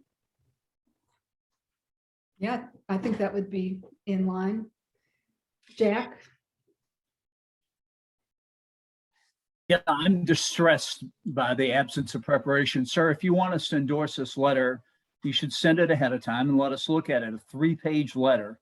I mean, I think it's I think the situation's a great deal more complicated than you've described it. And I really hope, I would love your version to pass, but getting NPU-Fs and 10 others isn't going to accomplish that based on my historical analysis of complicated issues where citizens have voiced many strong opinions on both sides of it. And I like the analysis and I'm with it, but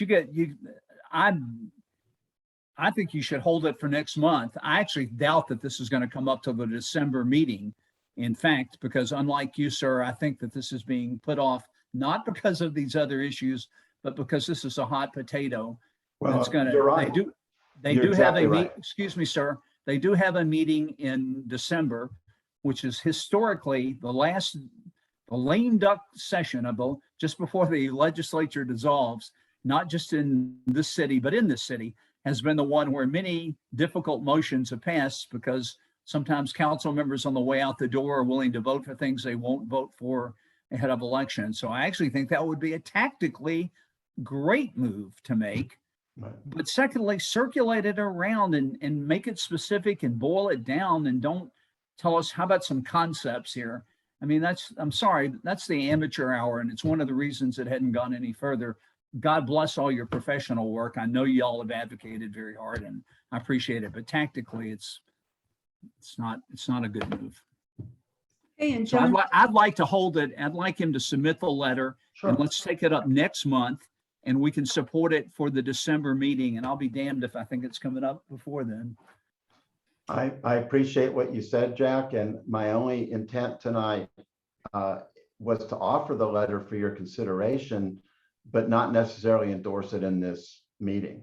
Thank you. I want you to read it, totally. right, So, but Debbie, should understand, you do not meet again until November 15th. I mean, Jack may very well be right. I mean, they have kicked this can down the road earlier than right now because it's a hot potato. I totally agree. And That's okay. John Throckmorton, Yes, have we previously considered the departments or the planning department's tree ordinance? Has it been given to us for consideration? No. Yeah. I mean, it hasn't come before us formally to take a vote on. they said they didn't need to run it by the NPUs. That's what we heard, but we wanted you all to hear ours. It has not been presented to us. Well, so do we even have any drafts so that I mean, what we're being asked to compare to is it somewhere on their website or something that I can if you want to review the actual drafts of the ordinances, I'm happy to send those to you as well. We've also prepared a comparison table for several different issues with 3 columns: the existing ordinance, the city's proposed ordinance, and the blended draft, the amended draft. So I can give you, if you want to read through the ordinances, they're long, complicated documents, but hey, I can send those to you all as well. I have the cities. And the cities is on the website. I believe it is, but it's easy for me to attach it to an email, so whatever. Oh. I guess I'm just curious why we're being asked to look at these zoning ordinances and we wouldn't be asked to look at the tree ordinance. Well, that was the question the NPUs had as well. Yeah. Okay, so I'm going to ask one more time. What is the pleasure of the body?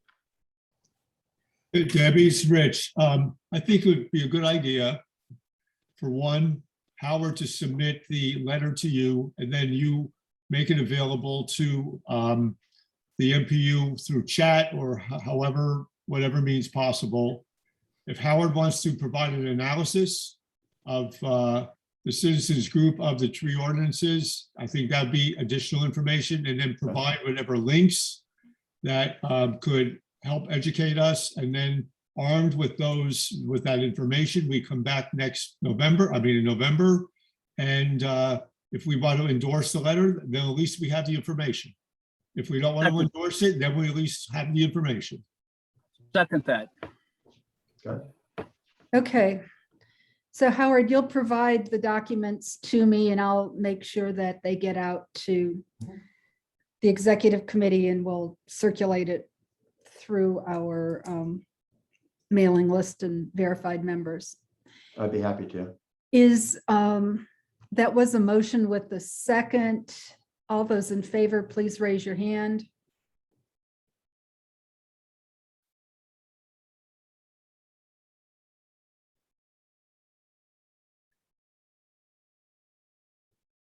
Okay, I am seeing 23 ayes. Those opposed, please raise your hand.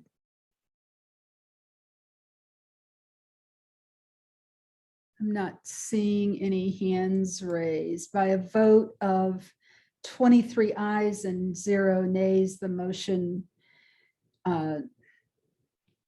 carries.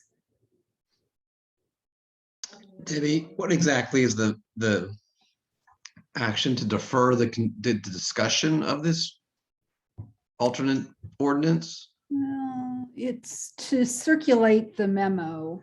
Okay. And discuss it at the November meeting. Got it. After those opportunities to review. Yep.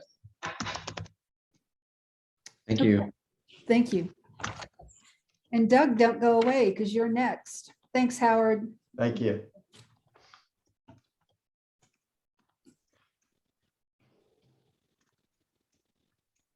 Doug Young, do you have a planner's report? I do. Get my. Good evening, everyone. My name is Doug Young with the Department of City Planning's Office of Design. My day job is to manage the city's historic preservation programs, but I'm here tonight as your NPU-F planner, NPU-F assigned planner, I should say. I do have a couple of announcements for the October meeting. Item number one is, and all this will go in the chat, the links to get more information on all these. The third draft of the Comprehensive Development Plan, also known as the CDP, is available online for public review through October 8th, which is now passed. It was released to the Community Development Human Services Committee on October 12th, and there'll be a public hearing held by this Community Development Human Services Committee on Monday, October 25th, which is a week from today at 6 p.m. And they will consider the CDP after that public hearing on the special call meeting of the full council session on October 28th. All these dates and links to the document we placed in the chat, as I mentioned. We have another NPU University course coming up, Parliamentary Procedures, Membership Has Its Privileges. That'll be held on November 16th at 6 p.m. This course focuses on ensuring NPUs and neighborhood associations understand how to exercise their power as members by using parliamentary procedures. You don't have to be the chief decision maker in an organization to be a member. This is something that you can still take advantage of.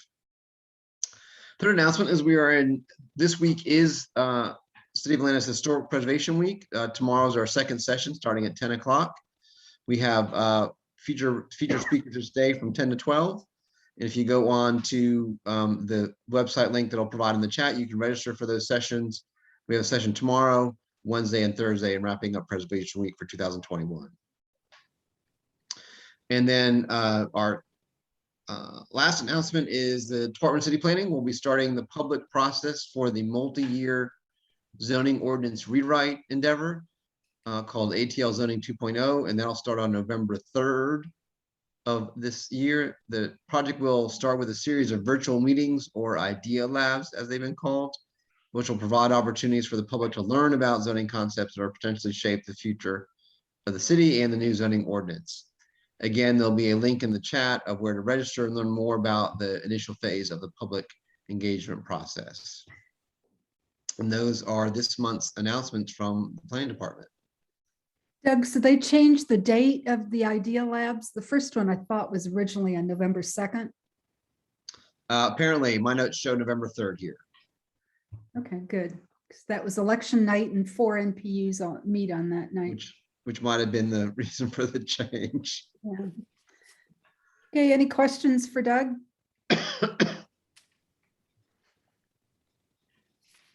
And Leah LaRue, our NPU manager, just noted that it was due to election day.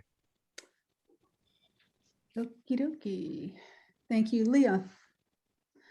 All righty. Thanks. Please Sure. check the chat for that information.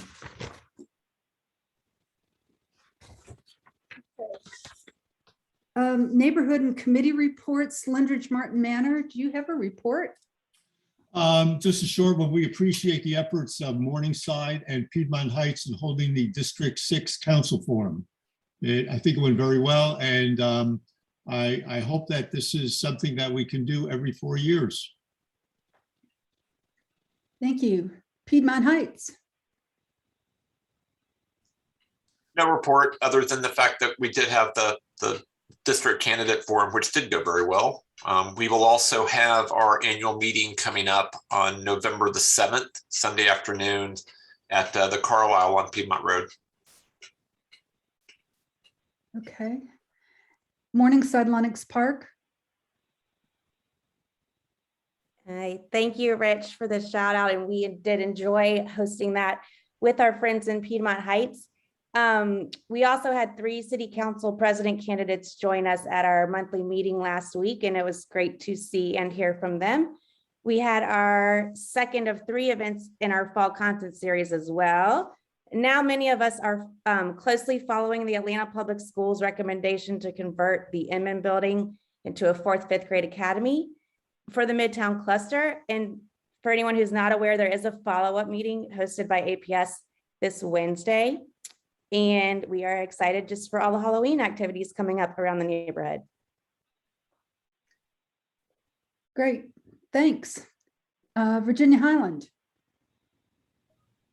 Hello. So our update that was sent, that I was sent to deliver here was regarding our tour of homes. So we have a few proposals to make it 1 day instead of 2, move it to spring instead of winter, likely March 19th. We are also looking at moving from paper brochures to an app, which would be greener. It would cut down on hand-to-hand transactions. I know a app developer has been contacted for that. And then 3 to 4 house tours are confirmed, and we're still waiting to see what happens with COVID numbers, with people being comfortable with people coming through their houses. Hopefully a few more sign up. But yeah, that is the update. Yeah, so the biggest changes are 1 day instead of 2, spring instead of winter. Great. Just a couple of quick things if I can. The social committee is also doing movies in the park for October, November, and December. And you can find the information about the films on the Facebook page. We're supporting the Candy Crawl, which is going to happen this coming Wednesday night from 5:30 to 7. Our little trick-or-treaters can go along the stores along North Highland. And we're collaborating with Morningside Lenox Park on this. So they'll also be trick-or-treating in Morningside Village. And then something that is not specifically Virginia Highland, but the Alliance of In-Town Neighbors, which has representatives from multiple neighborhoods in NPU-F, as well as representatives from other NPUs and neighborhoods, is hosting a mayoral forum tomorrow night. I put the link to that in the chat so that you can register. The top 5 candidates will be answering questions specifically about things of concern to neighbors. And Tom Baxter is once again going to be our moderator, as he was 4 years ago. That's it. Great, thank you. Edmond Park. Hey, Debbie, I'd like to add real quickly, if I could, that Fire Station 19 has officially closed for renovation, as mentioned before, and our firefighters are now found in Midtown and in Lindridge, Martin Manor, and Piedmont Heights. Treat them well. We need them back. It's going to anticipated 8 to 10 months. Again, historically, a historic renovation done by some extremely talented art, Tom Little and some other of his colleagues who've made a 30-year career of it. And again, our thanks to Council Member Odd and former Council Member Juan for having pulled all the financial irons out of the fire on this. Oh, great pun there, Jack. Certainly something to celebrate. All right, Edmund Park, anything to report? Nothing, Debbie. Okay, Emory or Druid Hills? We don't have anyone tonight. Parks, Trees, and Environment Committee? Yes, I do. As a University of Georgia Extension Master Gardener, if you are camping up in the North Georgia woods, and if you like to burn wood in your fireplace, please do not move firewood from North Georgia to Atlanta. There are 2 invasive insects that have started to spread in Georgia, the woolly balsam adelgid and the emerald ash borer. And the main way that these insects move around, invasive insects move around, are people moving firewood from county to county. So if you're going to burn wood, burn it locally. Do not carry it from North Georgia to Atlanta. Oh, interesting. Great thing to know. Any other committee reports? I do have a NPU chair report.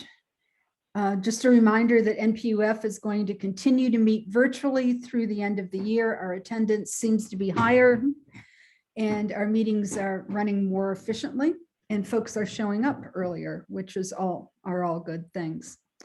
I mentioned this earlier, but I wanted to give you some specifics. Last Thursday, I participated on an NPU chair call with the Commissioner of Public Works who addressed the concerns with yard waste pickup. I know this is an issue that all of our neighborhoods are having. And here are some of the takeaways. Public Works is definitely working on the issue. The problems have been caused with their labor shortage and inability to recruit the number of employees that are needed. They've hired 40 people, but they still need more despite using cash and other incentives. They've even recruited their office staff to be reassigned as truck drivers until they can get staffed up and caught up. So they're pulling out all the stops. The problem is that new employees are not familiar with some of the neighborhoods and miss some of the smaller streets. Temp agencies that they have talked to and have submitted bids to for additional employees are not interested in supplying workers because of the liability associated with work that requires folks to hang off the end of a truck. One of the problems that the commissioner talked about was how truck routing works in the city. Once the truck is full with debris, they leave the route and travel to the dump site, which is on the other side of the city from us. Sometimes when that happens in the middle of a block. So your neighbors at one end may have had their lawn trimmings picked up, but yours are still sitting there. Usually they don't return to where they left off because the travel distance is long and it takes time, especially during rush hour, to get back. The city has some antiquated trucks. They're having problems with parts.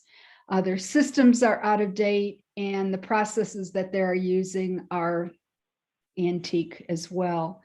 They are buying new software that will do a better job scheduling routes and 8 new trucks that will only require 1 person. The commissioner says if your yard waste hasn't been picked up in 3 weeks, it's probably not on their radar. So it's better to put it in with your regular trash It won't be recycled, but it also won't be sitting on the street. You may also put any yard waste in with your trash now until they can get the system fixed. Also, they've hired 2 landscape companies to pick up yard waste. We should be seeing them in the next week on the street, and they will be in marked trucks. For the first few days, they may just be cruising up and down the streets, kind of surveying to see what's out there and how many trucks that they'll need to pick up stuff. And they will be focusing on the areas that have been most neglected. He also said that we should contact him directly if there's an area that is being neglected. You can funnel those issues through me and I can get the information to him on a private number that he shared with the NPU chairs. So bottom line is that they are trying. It's just more difficult than I think they anticipated. Stephanie, I see your hand raised. Yeah, I just wanted to make a quick announcement of Plant Atlanta, which is Trees Atlanta and the city's citywide program to plant trees in every council district. And it's going to be held this year on November 6th. So for our council district, we are going to be doing a planting on Morningside from Monroe to Lanier Boulevard. It's a great project because it's a corridor planting, which means we're planting trees along streets that are busy, where trees are really needed. 9 to 12 on that day, it's a Saturday, go to Trees Atlanta and sign up. And it's a great volunteer activity. People love it and you are really doing a great thing. Thanks a lot. Okay, thank you.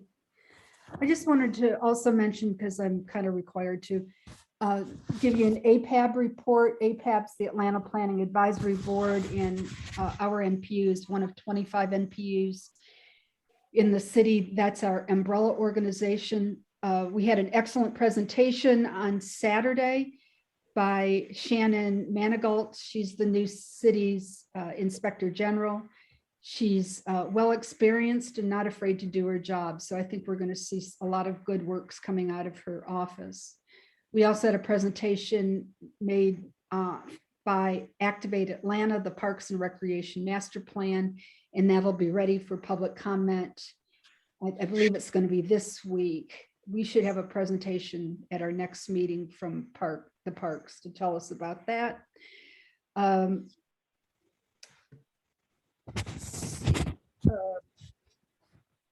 I've been participating as an advisory board member on the CCI NPU initiative study being conducted by the Center for Civic Innovation. I do that as president of APAB.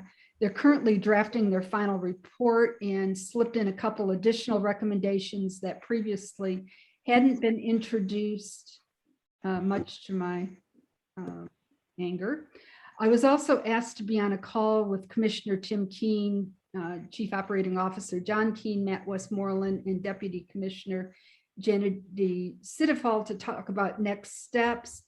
Quite frankly, there wasn't much appetite for doing anything until the new mayor and council are in place. And quite frankly, I didn't get a lot of warm and fuzzies that there's any commitment to having staff work on these recommendations. So it's going to be interesting to see what happens to the NPU initiative of 3 years. And that's it from APAB. Next item on the agenda are text amendments. The first item is Z2174. These are the infamous Faroki legislation. Carolina Rodriguez is here from planning. Carolina. Hi, Debbie. Hi, NPU-F. How are y'all? Happy to be here again. Okay, so we've had some conversation about this already, skirting around other related issues. And I know that you have a presentation, but can you limit your comments to what has changed from the last time you were here, which was a month ago? Yeah, I do have kind of the standard presentation that we, provide to all the NPUs, and it does kind of recap, where we've started and where we are now, so that kind of we can have one last pitch before your vote. And so I'll just kind of quickly go through that, but I'll definitely highlight those new parts, Debbie. Okay, quickly is. Thank you. Yes. All right. Well, good evening, everyone. Again, happy to be back here with y'all this evening. Just a quick clarification. The only thing that we're asking you to vote on this evening is the text amendment that deals with these three topics, which is update on residential parking minimums, flexibility for accessory dwelling units, and small apartments small apartments, which is the MRMU. And so we're delaying the proactive rezoning around a half mile of transit. So again, just a reminder that we've got, a zoning code that was written during a period of population decline in the city of Atlanta. And so a lot of the housing types that used to be allowed were made illegal. And so now that population is growing, we would like to reverse that so that we can grow in a way that makes sense with the scale of single family neighborhoods. So Atlanta is getting more expensive for both people that are looking to buy, as well as folks who are looking to rent. And some of that is due to a zoning code that restricts supply, which contributes to rising prices. And I think there was a neighbor who talked about her experience in San Francisco, where California has gotten so unaffordable that the state has actually preempted local communities on a lot of these things. So we'd like to be more proactive in growth here in Atlanta. So the new types of houses being built are either large and expensive single family houses or very large multifamily properties. And so with these text amendments, we'd like to make space for the market to supply smaller housing that is between 2 and 12 units. So this is kind of a snapshot of NPU-F. As you can see, the makeup of the housing type, similar to that city, kind of extreme housing types on either end, with need for more missing middle housing. And here is your, ownership rates are about 50% homeowners, so you're about half owner, half renter.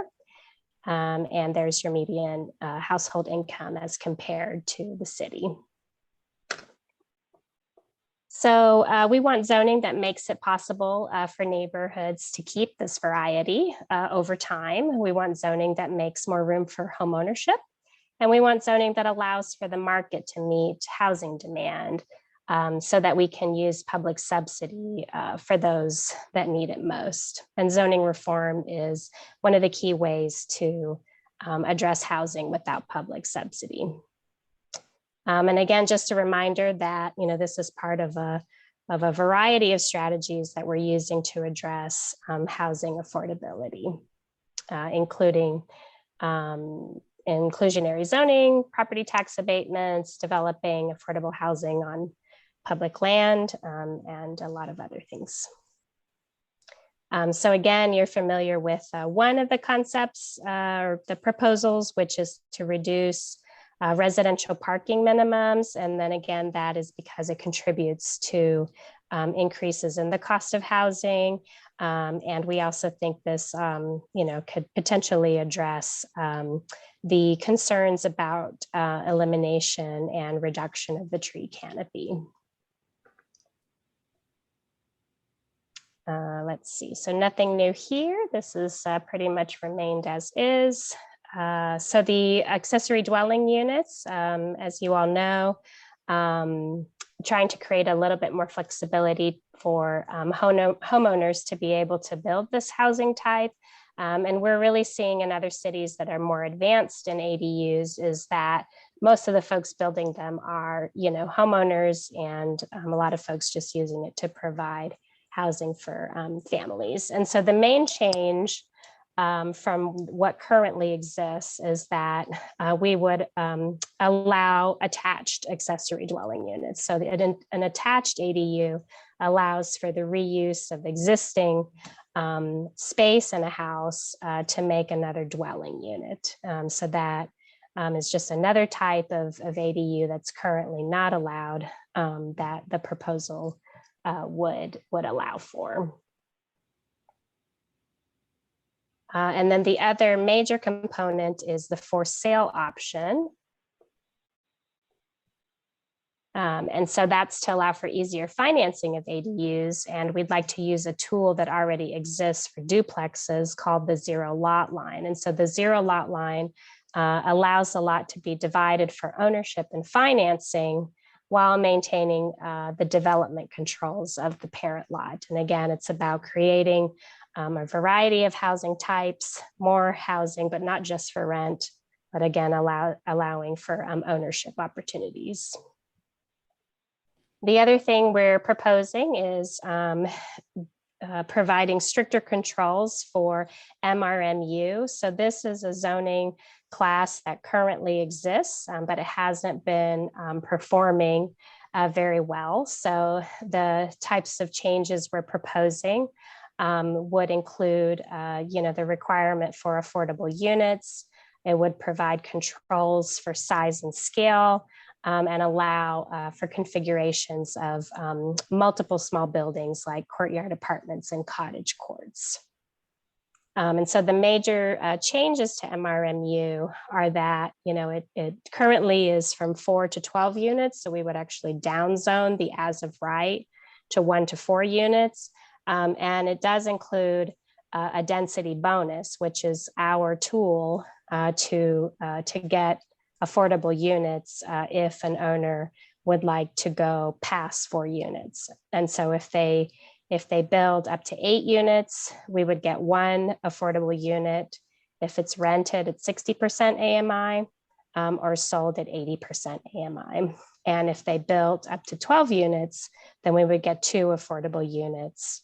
And the major change since we talked to y'all in September is that we've added a maximum unit size. And so this, is kind of responding to a lot of the neighborhood concerns about size and scale and massing. And so these are the maximum sizes that we're proposing. And again, it's also a way to kind of, achieve lower prices by controlling size. And so the other new item since we talked last is that we've added the variable lot coverage.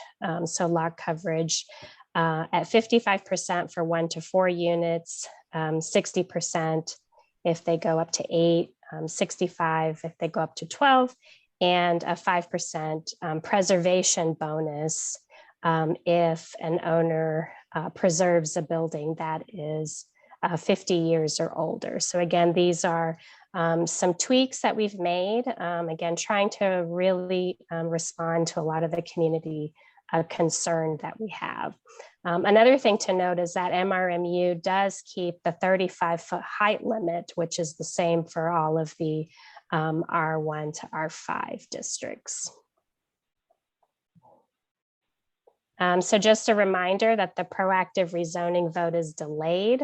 We heard that folks just wanted more time to understand this. So we would like to come back to NPUs with a more nuanced conversation around this and, actually kind of zoom in at the neighborhood level and talk about the impacts of a proactive rezoning with affected NPUs. So again, just to clarify, this is not what's being voted on today. That isn't applicable to NPU-F anyway. Okay, yeah. And so the timeline is, again, the NPUs are voting this month. It will go before Urban Design Commission at the end of the month with November hearing at Zoning Review Board and Council Zoning Committee with a final vote at City Council on December 6th. And again, in the new year, we'll come back to the MPUs around the proactive rezoning. And if you're curious, this is what the votes look like so far. We've got kind of our own vote watch, I guess, going. And so you can see that R and X have voted to support the legislation, and the ones highlighted in yellow have voted to oppose. And again, our team is, making our MPU rounds, and again, hoping to make one last pitch before you vote. And so that's all I had for you this evening. Again, thanks for having me back, and I'm happy to have a new computer that has a working camera, and so happy to say hi on video this time. Thanks, Carolina. Are there any questions for Carolina? Grayson Forster, you had a question earlier. Yeah, it's not really related. I was just wondering, she mentioned how they want to like talk with more neighborhoods to better understand it. Do you know, do you have any information on that so I can voice my support? Because I really think it's a great amendment. Great. I think Debbie really nailed it too earlier when she welcomed, neighbors to, say what you think here at NPU, but also to talk directly to your city council members. And I don't have concrete information yet on what, our visits to MPUs are going to look like in the new year around the proactive rezoning. But the changes to MRMU, just in general are up for vote this evening. Thank you. I've been like going to Edgewood and looking at like the MRMU projects they have there, and like looking at the rezoning, and I think it was like 547 Winton and Old Fourth Ward, and just tracking the projects. I just think it's a really good classification. Thank you, Grayson. Appreciate your positive comments. Great, thank you. Kathy McClure? Yes, Carolina, I would like to know if the effect of this ordinance would be to legalize current garage and basement apartments. Yeah, that's a good question. If there are a lot of accessory dwellings units that exist already in Atlanta that have been grandfathered in.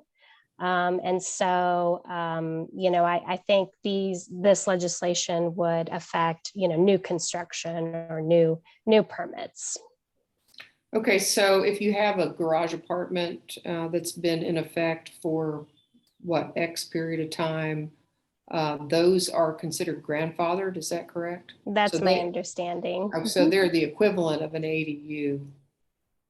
Yes, yeah, that's one of the things that we learned in our research, is that again, Atlanta used to have a much more flexible zoning code that allowed for dwellings to accommodate 2 and 3 families and to get split up and made into multiple apartments. And so basement apartments are a type of attached ADU, as is apartment over a garage.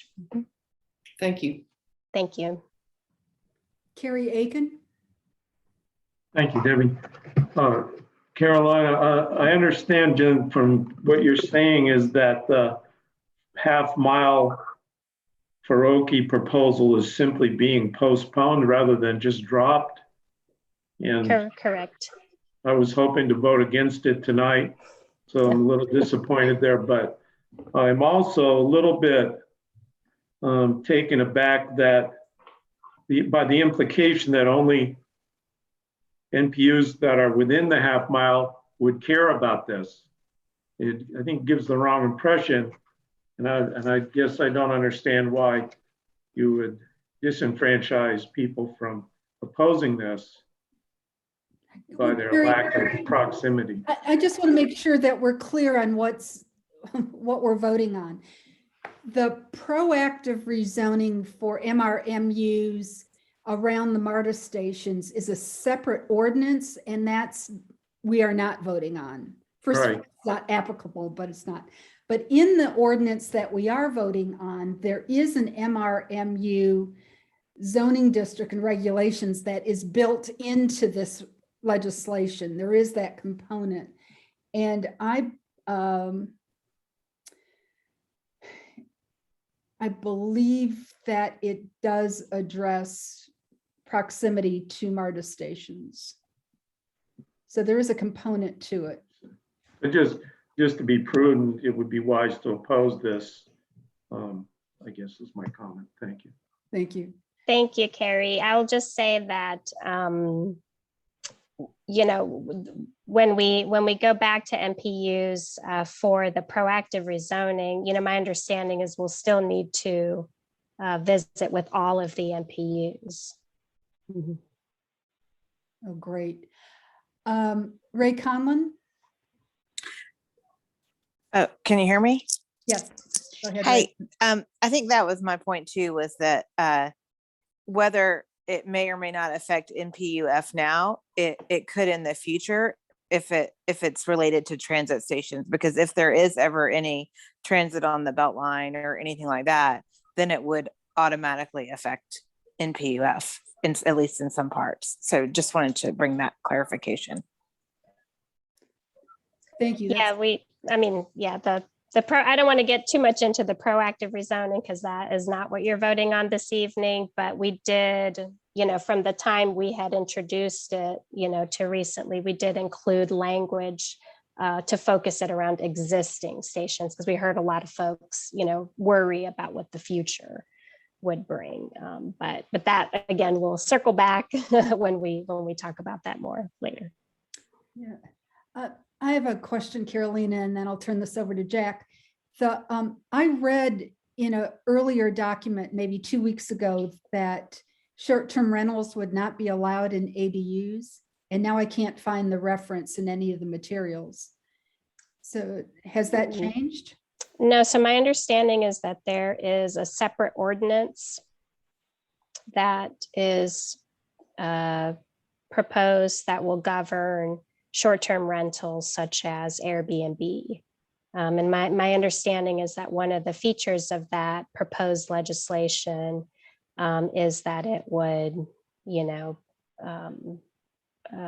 prohibit the use of ADUs as short-term rentals. But again, that's a separate piece of legislation. Okay, we do have. Is that, I mean, I welcome any of my city planning colleagues to weigh in and, you know, help me answer that if I have incorrect information. The next text amendment we're going to consider is Z2185, and all that does is allow short-term rentals as a permitted use in certain zoning districts. It doesn't refer to ADUs. So Can I address that? Okay. Yeah, go ahead. I believe it does, in fact, prohibit short-term rental and ADUs. It's at the very beginning of the ordinance. I've only seen one version of this ordinance, and I do have a concern about this because, perhaps it should be addressed when we consider that legislation tonight. And then you're referring to is the second, the 74, I think it's, I'm sorry, Z2185. Okay. It permits short-term rental in all zoning classification, but specifically excludes short-term rental in ADUs. Okay. And I have a proposed amendment that would address that for people who are currently renting their basements or their garages and that sort of thing. Okay, great. Thank you. Jack White. Carolina, I really appreciate the huge amount of effort that's been put in by a lot of very skilled people. In Virginia Highland, we had the wonderful advantage for many years of getting to meet with Aaron Fortner, who tried to guide us through the thicket of many of these topics and did a lot of convincing of successive years of our planning committees about the advantages of many of the features here. And I think the legislation has improved and is improving every time it's come back. I am concerned, however, that there's not widespread understanding nor been much opportunity for us to take the constantly being amended and, in my opinion, improved concepts back to our community and try to sell them and build support for them. And I think it's wonderful that you go to the NPUs and necessary. Most NPUs operate through a strong neighborhood system. Certainly NPU-F is a great example of that.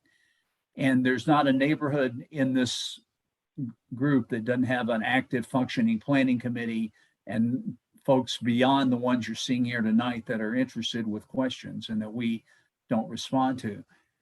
So I understand council is ending and I get all of that, but I really think I'm reluctant to try to pass and support this myself right now, even though I think I know a modest amount about it, because I don't think I can answer many of the questions half as well as you did.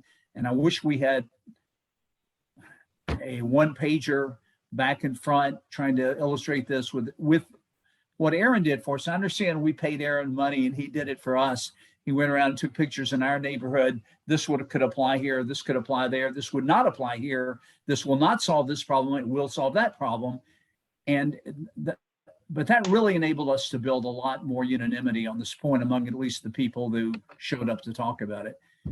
And I know y'all must be frustrated. I'm sure you're hearing the same stuff 100 times over, and I can only imagine, but I really fear this is going to go down because I don't think first of all, I think you may overestimate neighborhood or NPU support really on council members. And whatever happens is going to happen, but I hope that whatever it does, y'all will, if it doesn't work, don't cry too long. Let's get back and get back and trying to improve it. It's improved a lot and it could still improve. I think some more. Everybody will have their idea. Thank you for your time. Thank you. Thank you, Jack. I appreciate that. And our team has definitely, been invited to participate at a lot of the NPU, land use and zoning committees. And so we've, I think, been able to attend those. I think you're muted, Jack. You need to get out to Morningside and we could meet together. I wouldn't mind that. And that's sort of an NPU, but meet on different days, different times, different constituencies.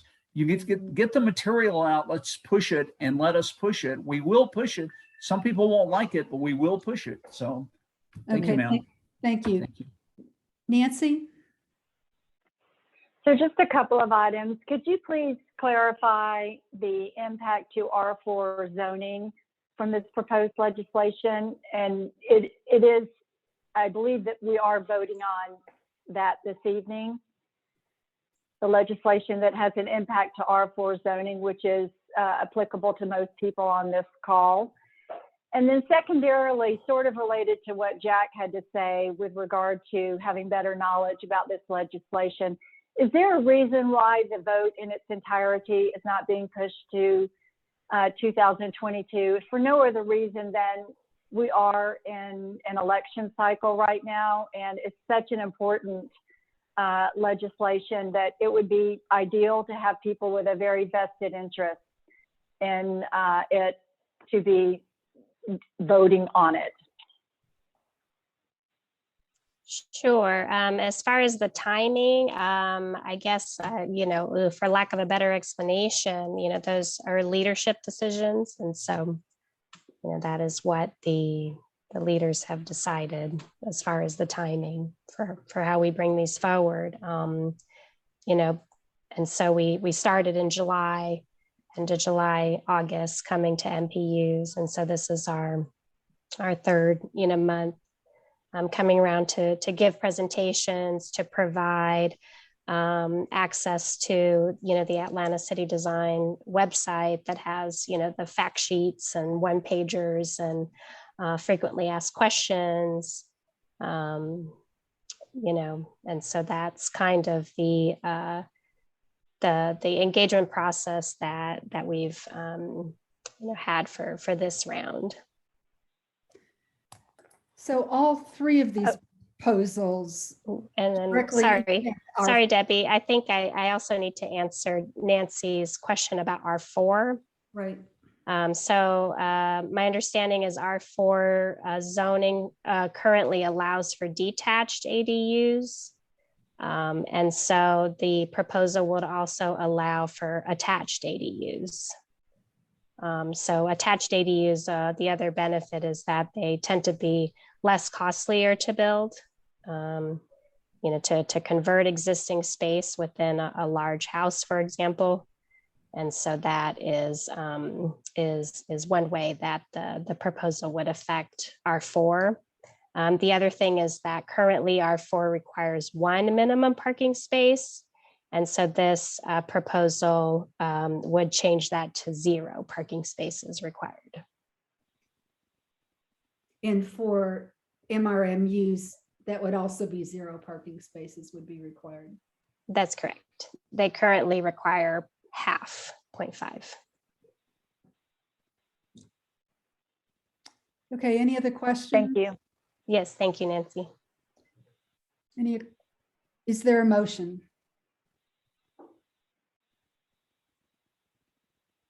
John Throckmorton? Well, I'd just like to make a comment. I do see that there have been changes over the weeks and months to what DCP has proposed, but there have been some rather major criticisms which seem to be ignored, such as the idea that the city is going to grow by some huge amount, and so therefore we have to try to add all of this density in an area that's already fairly dense. And we don't seem to ever get a response to these particular major issues. And I'm not looking for that response tonight, but I would say that I understand that's a strategy. That's the way you think you can move this forward. But there are many of us out here who fundamentally disagree with the basic premises that DCP has put forward for this particular action. Thank you. Thank you. And Carrie Aiken? I would move to oppose Z2174. Okay, Carrie has made a motion to oppose Z2174. Is there a second? Second. Second, thanks, Rich. Okay, is there any discussion on the motion? If not, please. I would appreciate it if our advocates could, Mr. Throckmorton made a point. I would appreciate it if those that oppose it would list some more reasons. I think it would help the planning department, at the minimum, help them understand what this is. And by the way, Mr. Throckmorton, I really think Mr. Keene has on several occasions made some startling examinations of density in Atlanta over the last 30 years. I've enjoyed them very much. Ms. Carolina, I would urge you to bring those back because I thought they were quite illuminating. And contrary to your conclusion, as I remember them, Mr. Throckmorton, I may be wrong. Thank you. But I would appreciate it if folks would give their objections so Ms. Rodriguez can do it. I voiced some concern, but mine were about persuading more people. I think this is persuadable. I'm done. Okay, thank you. And after the vote, I was going to ask for the reasons to articulate in the letter back to the city. But first, Jack, come on. I've called for the vote. Those that are opposed to Z2174, please raise your hand.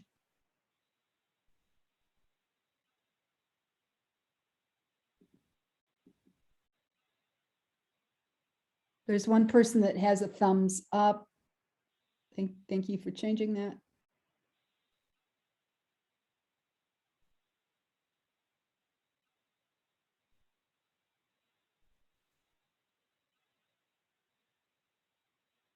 Okay, that number seems to have stopped fluctuating. That's 22 In favor, those that are opposed, please raise your hand. Opposed to the motion to oppose the legislation.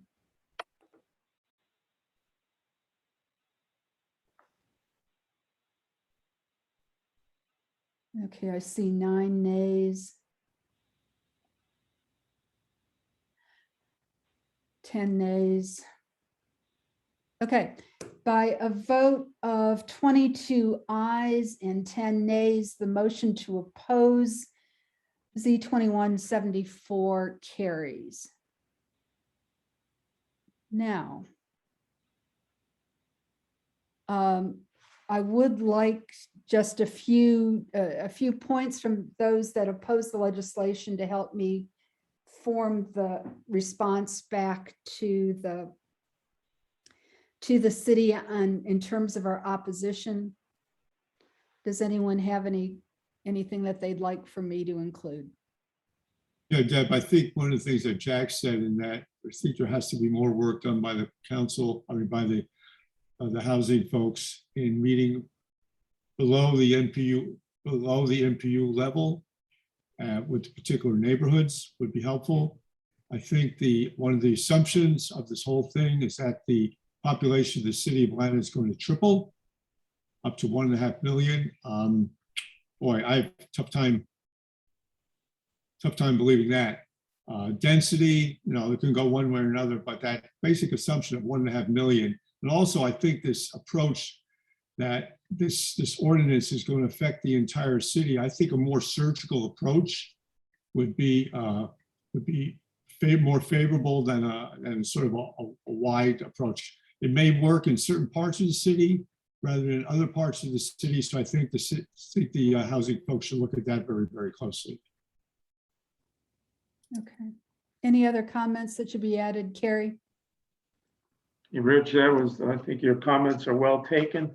I would also say that I would prefer that more of the Atlanta city design be adopted in advance of this. There's not enough protection for the existing single-family homes, and that there seems to be little distinction between parcels that have an existing house on them and those that don't. And also just a very kind of, like Rich says, it should be more integrated into the individual plans. For instance, Virginia Highland, Piedmont Heights, Morningside all have land use plans, and this should be much more worked in conjunction with those. Thank you. Great, thank you.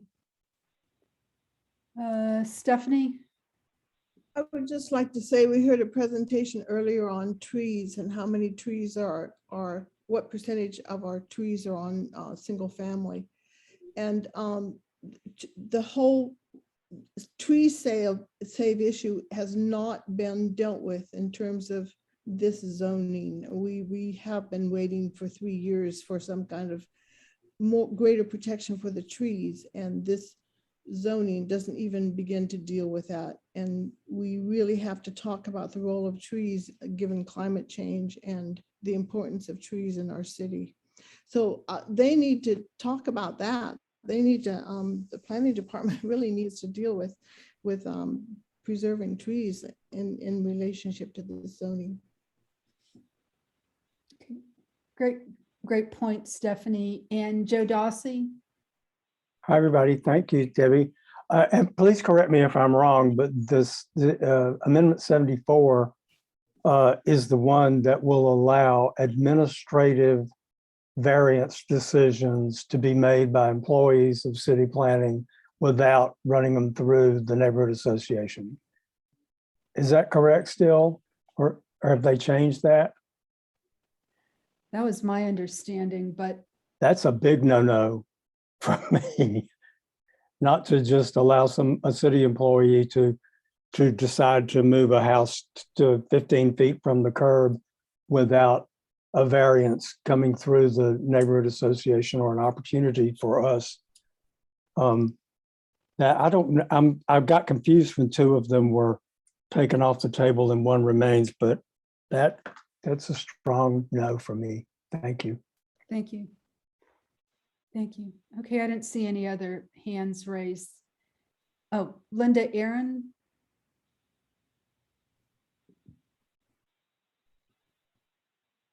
Linda Aaron.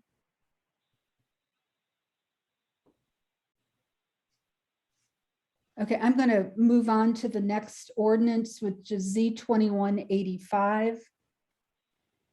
This is an ordinance to create a definition of short-term rental and to allow a short-term rental as a use in certain zoning districts for other purposes. As I understand this ordinance, if you'll recall, several months ago, we approved the concept of short-term rentals, but what wasn't on the table at the time was to to allow it as a permitted use in any zoning districts. So there's a definition that had been created and some parameters about regulating them, but they weren't formally allowed.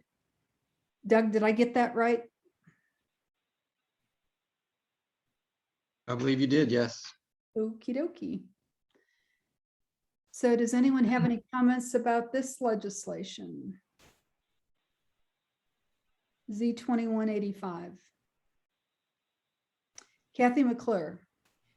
Yes, thank you, Debbie. Several of y'all know me, but I am, let's see, I'm a resident of NPU-F in Sherwood Forest, but we've owned a property, my husband and I have owned a short-term rental as a duplex in Piedmont Heights since 2004. This is a retirement endeavor for us, and we are committed to our community. We've worked civically on other matters before this NPU, and we abide by a strict rule of not allowing any sort of disturbance in our neighborhood around. It's a tight little street, Allen and White Oak, and we just don't allow it. So Debbie is correct that this ordinance is a companion piece to the short-term rental ordinance that passed in March of this year, which will take effect in March of next year. That ordinance, generally speaking, created a regulatory scheme for allowing short-term rentals, and it will basically require registration, payment of a fee. It will clearly impose requirements on short-term rentals to abide by occupancy limits, and will create a penalty, a 3-strike penalty system for short-term rentals that violate noise ordinances, parking ordinances, and the like. So the purpose basically, hopefully, is, and I agree with this wholeheartedly, is to weed out any bad apple operators, owners who are allowing their guests to disturb the community. So this companion piece basically allows short-term rentals in all zoning classifications, including commercial, multifamily, R, this, that, and the other, all residential zoning classifications. The only exception to this is the provision that that James Middleton, Trey Middleton, is quoted in the chat, which specifically excludes short-term rentals in ADUs. And I'm really glad that Carolina was on this call so that she could explain a question that I had, and that is, what about people who have garage apartments, basement apartments that are allowing short-term rental and currently allowing short-term rentals in those units? This is not my personal situation. Our property is a duplex, so there's no legal issue there. But I do know people in the Piedmont Heights community who are people in retirement who have invested in renovations, et cetera, and are now looking at an ordinance that may actually prohibit them from renting their property. I think that I think that generally speaking, this ordinance is a wise policy decision in terms of specific allowing short-term rental in all zoning classifications. There has been the threat of specific legislation relating to specific neighborhoods, and that is the Home Park neighborhood. That ordinance there was a proposed ordinance that's been tabled in the committee, the zoning committee. That I believe would be a very unwise approach here, to have some patchwork of allowing short-term rentals in some communities and not in others. I believe that the city should affirmatively manage short-term rentals and any unpleasant effects on the community, and should do so citywide. So as to the ADU language, this ordinance does specifically exclude ADUs, short-term rentals, ADUs. And what I would propose is that this NPU specify that short-term rentals would be allowed in ADUs so long as that the owner resides on the property. This would reduce the possibility that development is occurring around ADUs specific to short-term rental, but would allow what naturally exists to continue. People who have garage apartments and that sort of thing would be allowed to continue to use their short-term rentals for that purpose. So that's all I have to say. Great, thank you. Does anyone else have any comments on this legislation? Abby, Yes, Rich. I think Kathy makes a good point, because if the city's goal in the previous legislation that we took up is to provide additional space for residents, particularly for affordable housing, and then you have you start restricting ADUs, then where are these people going to live? I think Kathy has a good suggestion here, is that owner occupancy for ADUs would be a really good addition to the current legislation that's under consideration. Residential, basically residing on site, would be a good idea for any additional ADUs. I would, and to your point, Richard, I would be careful with the language. I believe that owner occupied is. I was wrong, not owner occupancy. Yeah, it's a different animal. Yeah.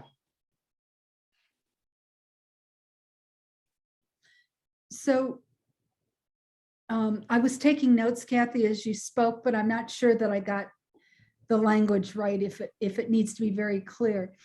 So short-term rentals would be allowed in ADUs as long as the property owner lives in the property? Well, I would say in keeping with the short-term rental ordinance, what I would probably suggest, so long as the long-term tenant or the owner resides on the property. The original short-term rental ordinance allows a long-term tenant to have a short-term rental. I believe that would be wise to say that, so that the owner or long-term tenant resides on the property. So if you have, for example, if you have a house that you've leased to someone, and that includes a so-called ADU, basement apartment, that sort of thing, that the long-term tenant could and or an owner could operate a short-term rental in an ADU. Okay. Okay, I saw some other hands up and then came down. Jack?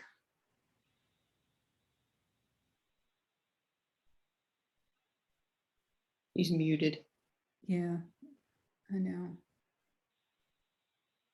Carolina spoke very precisely, but I think she very carefully did not address the precise question that Kathy posed. The question, and as I understand it, and has been the law since 1982 when the zoning ordinance was adopted, is that all units legally existing at that time were grandfathered in. In our neighborhood, tons have been built without permits since then. Some of them meeting Kathy's definition of involving a lot of money, others on a shoestring. It rarely comes up until a variance arrives. And sometimes if the city doesn't have it listed as a grandfathered unit, then there's a process by which owners can try to get it certified. I actually prefer Kathy's approach, really, which seemed to suggest that we should just, with this ordinance, certify them all, just accept them all there as they lay now is legal. Did I understand that? Was that your point, Kathy? They're just there. We update it. Well, ordinance. Carolina probably should answer this I'm not question. finished. Hang on. Excuse me. What you're suggesting that if this is adopted, all the units in existing now are just grandfathered in. I'm willing to accept that. That'd be popular. But is that what you're suggesting? I asked Carolina the question earlier about the existence of it didn't relate to short-term rentals, it related to basement apartments and that sort of thing. And and she's here, I presume, still on this call. My understanding was that those units were grandfathered in. You raise a different point, and that is that some have been added since then. I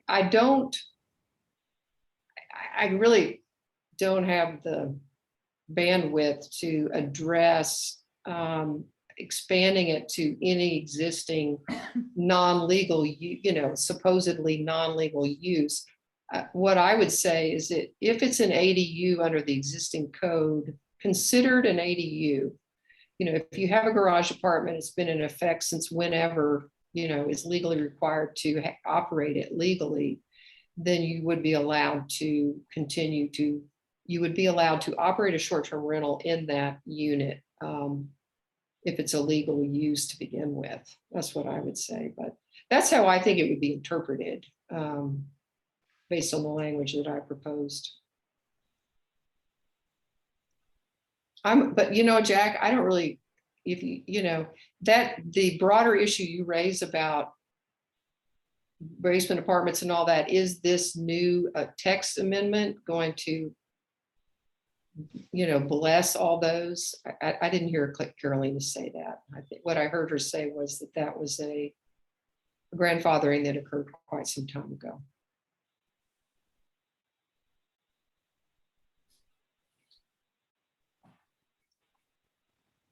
Okay, it looks like Carolina's actually left the meeting. Jack, you're still muted.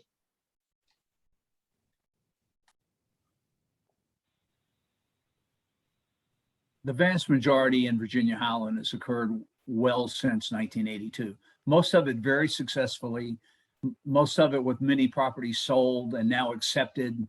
No one's questioning them, and I'm not suggesting we should. Most of them are working very well, and they're a good way to actually have added density. And for me, it's been a comment that Fortner made to us about, look, you got all these units that are here that nobody even questions, and they were never legal, but they've become de facto legal because they haven't been challenged ever, and they're working well. So are you looking for a problem, or are you looking for success? And we were clearly had enough problems and would prefer success. So that's all. I'm just trying to address the point directly. I think we should go ahead and call it what it is. And I think most of them are functional, and we should, I would expand your definition and say they are functional. Let's just let it go. Let's drop that fight. Drop this thing to get affidavits from 40 years ago that these things, we just blanch when we see them. I'm sure they're all accurate, by the way.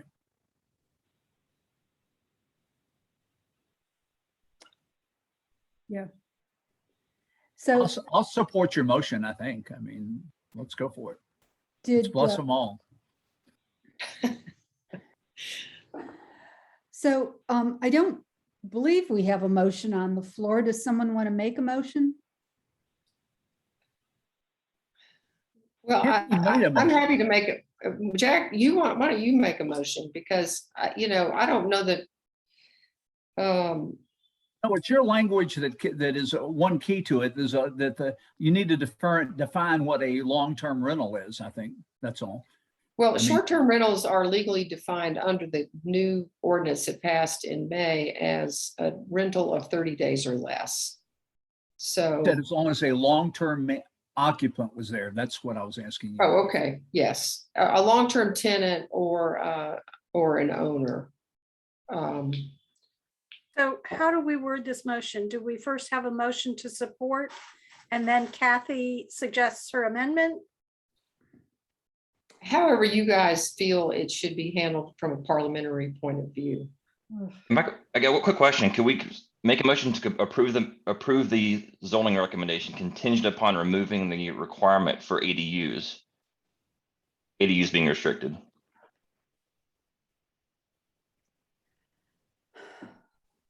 Okay, so this is where it gets a little muddy. Let me turn your question around. If that sentence is not removed, does the NPU not support the ordinance? I think we support the ordinance either way, but we want to make it better.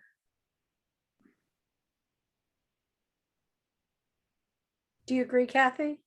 Yes, I definitely agree. I think that this is an overlooked aspect of this ordinance. And I think it's a mistake to exclude owner occupied or long-term tenant situations. I think it's harmful to a lot of people who are already using their property and they're there on site. I mean, a lot of the complaining, some valid complaints about short-term rentals relate to failure to manage units. You're there on property. There's I think a greater likelihood that you're going to manage properly. Well, and to go back to this being muddy, and based on what you just said, it sounds like we would have concerns about the legislation. I think, Debbie, going back to your question, I would oppose it as is if we don't take out that sentence. So I currently have a carriage house have been renting for 5 years in Morningside, right? And this protect the ordinance, like I'd have to stop tomorrow or as soon as this thing passes. Right. So in the way it's reported, if we support it with conditions, it will show up on the summary sheet as being support with a little X for conditions, but the conditions are never shared with anyone unless it's widely distributed to council members and to others. Well, so is it possible then to make a motion to reject, whatever the proper language is, the ordinance for the reason that it excludes ADUs from use of short-term rentals? Yeah, that would. I'll second that motion. I have a problem with the process we're going through. I think we need a vote on what's presented. Then if we want to do a vote to amend it, but you're making the assumption with how you're changing this wording that there are people, everybody supports the concept. And I don't think you can take that leap of faith until you've had a vote to determine whether this concept as it's presented is supported. Well, and Annette, I think by the motion that was made to oppose it for the reason it excludes the STRs. ADUs. Yeah, excludes ADUs. Excuse me. But then that you make an assumption about the ADUs, and there may be people that don't feel that the ADUs should be a part of the short-term rental process. Well, and that's what this motion says. I thought it didn't. No, Okay. that's why we wanted to be clear about it. We're opposing it because it excludes the ability to use ADUs as short-term rentals. Vote on that. But that's my point. There are people that may not want ADUs in the short-term rental program. And so I think you've got to have a clear vote on that to start with, which is voting on the ordinance. Well, in that case, if that's the concern, they should vote against the motion.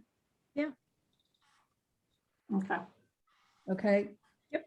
And then if that motion fails, then we'll consider another motion. Okay, so the motion was made by Kathy, it was seconded by Kay. It's to oppose Z2185 for the reason it excludes ADUs, the usage of ADUs for short-term rentals. All those in favor of the motion to oppose the application, please raise your hand.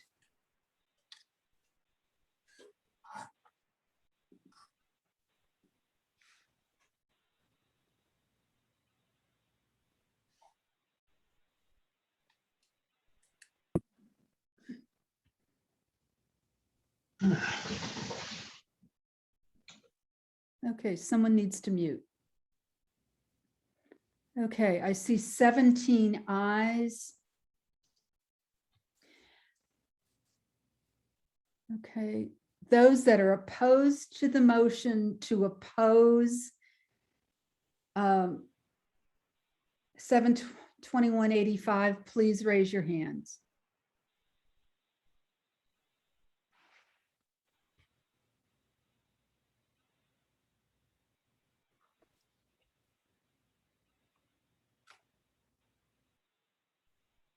Is there anyone else that, okay, that number's creeping up again.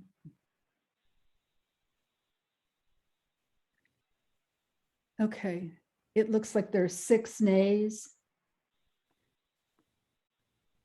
By a vote of 17 ayes and 6 nays, the motion to oppose Z2185 for the reason it excludes the use of ADUs as short-term rentals carries. Okay. Let's go to, okay. Need to do a little palate cleanser here. Before getting to the last item on the agenda, which is an NPU-F position on the 2021 Plan A Comprehensive Development Plan, I just wanted to mention that next month, elections for NPU officers for 2022 will be held. Nominations can't be, we'd like to put a slate together before the meeting in November, but we will take nominations from the floor. The positions that are available are chair, vice chair, secretaries, and we have had co-secretaries, which has worked out really well.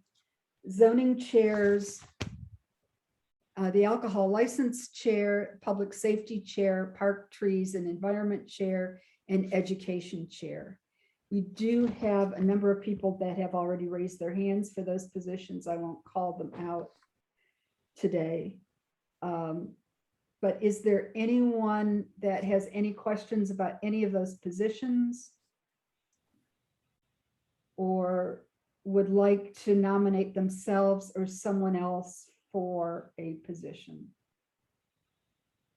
Or would you just want to send me an email to let me know of your interest in yourself or someone else?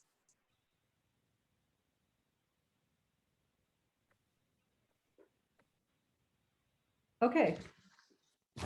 I've done my spiel.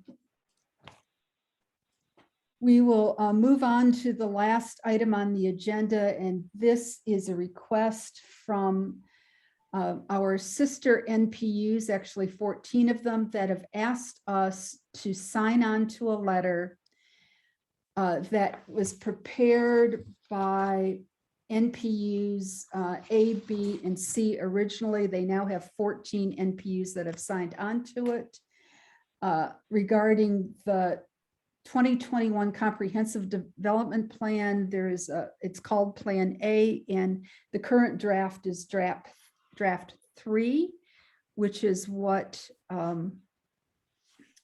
this specific letter refers to.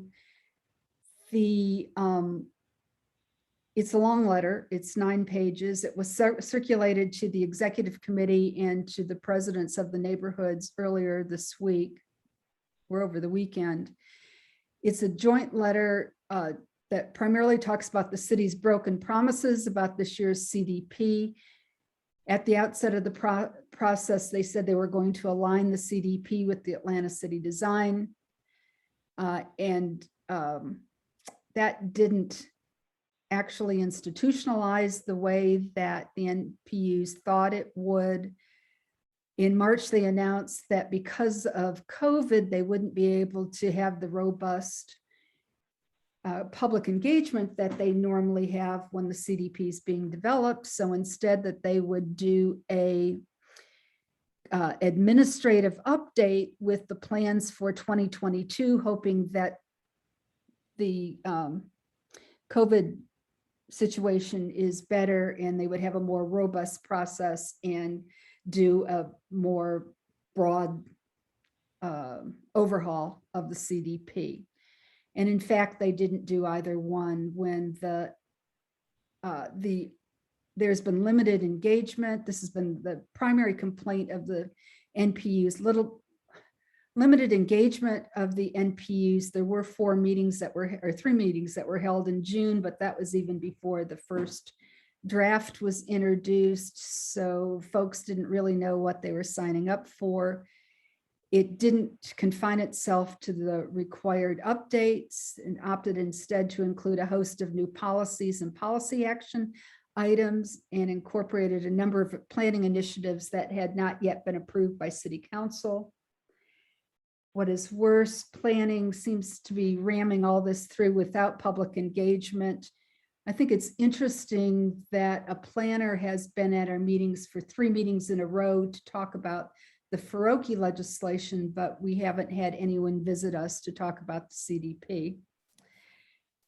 And although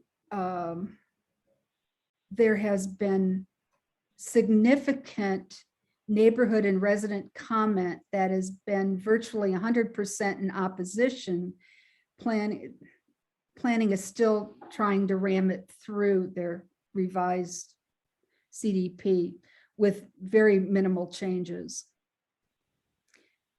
So what the NPUs are asking NPU-F do is to endorse this letter and those that specifies those issues in some lengthy legalese. It was written by an attorney, and ask that it be shelved until we can get the kind of community engagement it requires.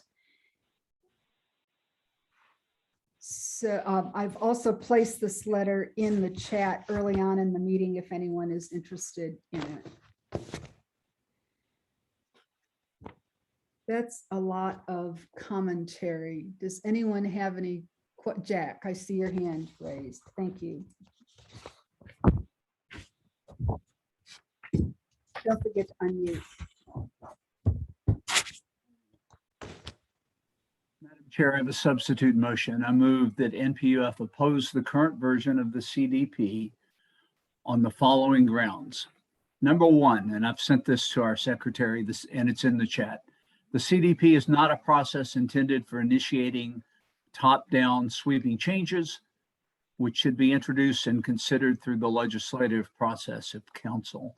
Number 2, there has been insufficient time for either neighborhoods or NPUs to reflect and review the impacts of the evolving versions, which is a critical process. Number 3, specific assurances were offered by and on behalf of City of Atlanta Planning that such an approach would not be used in this cycle, and it should not be. My reasoning specifically, the very poor process will mobilize and memorialize opposition to this entire topic, itself a very unfortunate outcome. There is no need to metaphorically throw out the affordable housing concept with the faulty bathwater.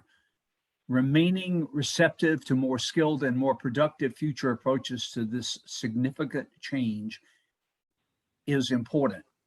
That's the end of my motion. I have 2 quick comments. This motion, first of all, this is redundant. I included in the chat comments from our own Councilmember Ide, and Councilmember Westmoreland, that this is dead on DOA, dead on arrival. A commentary I've heard from 5 other council members or staffs, and including Councilmember Faroki's staff, who said it was important to him to get this introduced as a courtesy. I'm just bringing it up. I have no comment on it. This is DOA. A substitute motion is being drafted, headed by Councilmember Westmoreland. You can see his comments in the piece to try to prepare to get a CDP version passed and planned and passed on Thursday, so it can be forwarded to the State Department of Community Affairs by the October 31st deadline. And I have one more comment. I would like us to oppose this, and we should, for these substantive reasons listed. The Buckhead inspired, it's all the NPUs are our sister NPUs, wherever position they take on this. But this came out of substantial opposition in Buckhead, and the letter goes way beyond the process arguments, which are entirely sufficient for us to oppose them. It includes many gratuitous opinions about the propriety of affordable housing.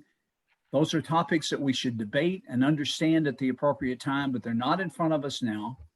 We can add our weight of opposition, supporting Councilmember Westmoreland and Ide, and apparently they think a huge number of other council members, and I so move that we do so. I'll second that motion.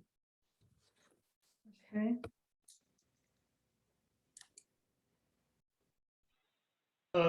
Could I ask a question?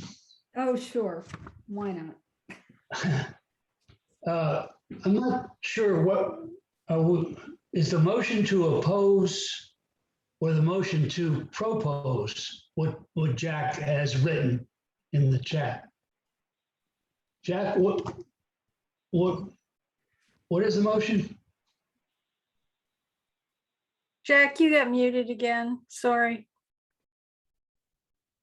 The motion reads NPU-F opposes the current version of the CDP changes on these grounds. It lists 3 of them. I don't want to repeat them. I did list them.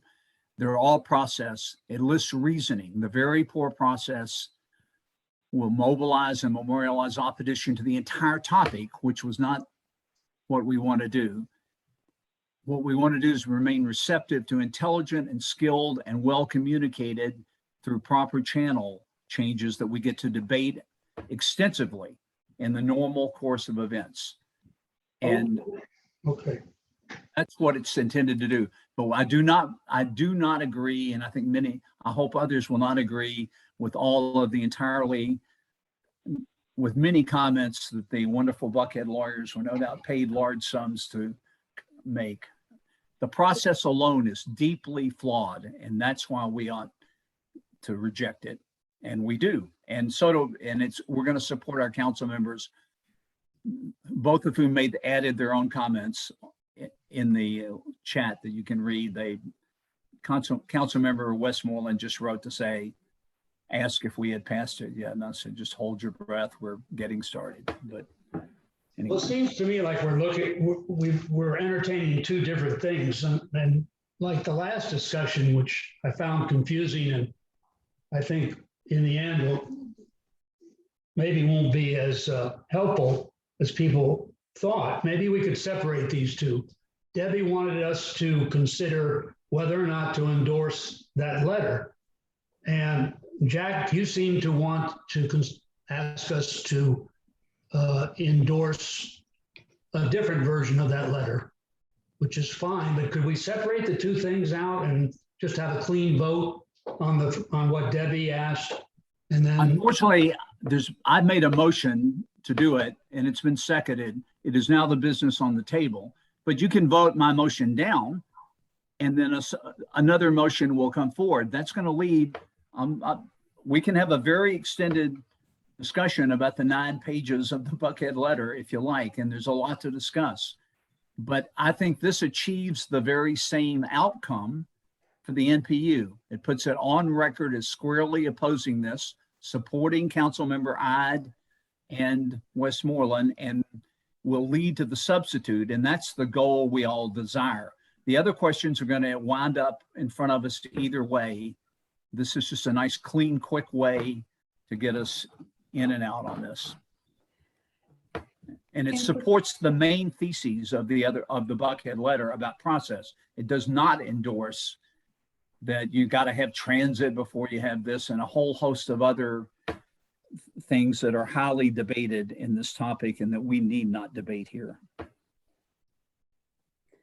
And just for clarity, I didn't make a motion to support the letter. I only introduced that we had been asked by other NPUs to endorse.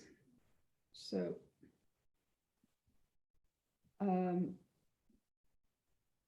okay, so there's a motion on the floor. Oh, there's also hands raised. Carrie Aiken. Yeah, I just want to get some clarity. So does this I know Jack's opinion, but does this preclude us from supporting the letter and submitting Jack's letter? I was hopeful that we would support the efforts already being made by the other NPUs. I agree. That's what I was. Yeah, I agree thinking as we were going to well. have two things going on. Madam Chair. Yeah. Oh, you just muted yourself, Jack. That's if you want to adopt the much wider set, if you want to consider the much wider set of objections, including the proposals that it's the transit, for example, must come first before you can have affordable housing. I would say seriously, a very difficult proposition to justify in any way, shape, or form, and many others, then you will vote against this because you want to express massive opposition to the concept of affordable housing. Mine focuses on the very deeply flawed process, which is most of the Buckhead letter. They just kind of layer on some stuff. The guy got going and he kept on going, or maybe it was a woman. They kept right on going. Okay. And so my point is the process is what's animating the council. It's going to be voted down under any circumstances. And this is sufficient to kill it and get us out of here. So the attorney that wrote this is actually a volunteer NPU board member and was not paid to write it, just for clarity, and it is a she. And there is actually no reason why we couldn't support both, because one does not preclude the other. So, yeah. Oh, I'm sorry, Nancy Whitty. Go ahead. So I'm just a little bit confused. How is what we're voting on now associated with the Faroki legislation? The Faroki does extend beyond what got pushed to 22, which is the forced rezoning, correct? The difference, they're two different things, and they're tightly interrelated, but they are not the same thing. This comprehensive development plan is a policy document. It's a visionary document. And what the city is proposing provides some new policies that had not been previously vetted through the NPUs, or in fact, in some cases, even through city council. The Faroki amendment is actually changes to legislation. Generally, when legislation changes,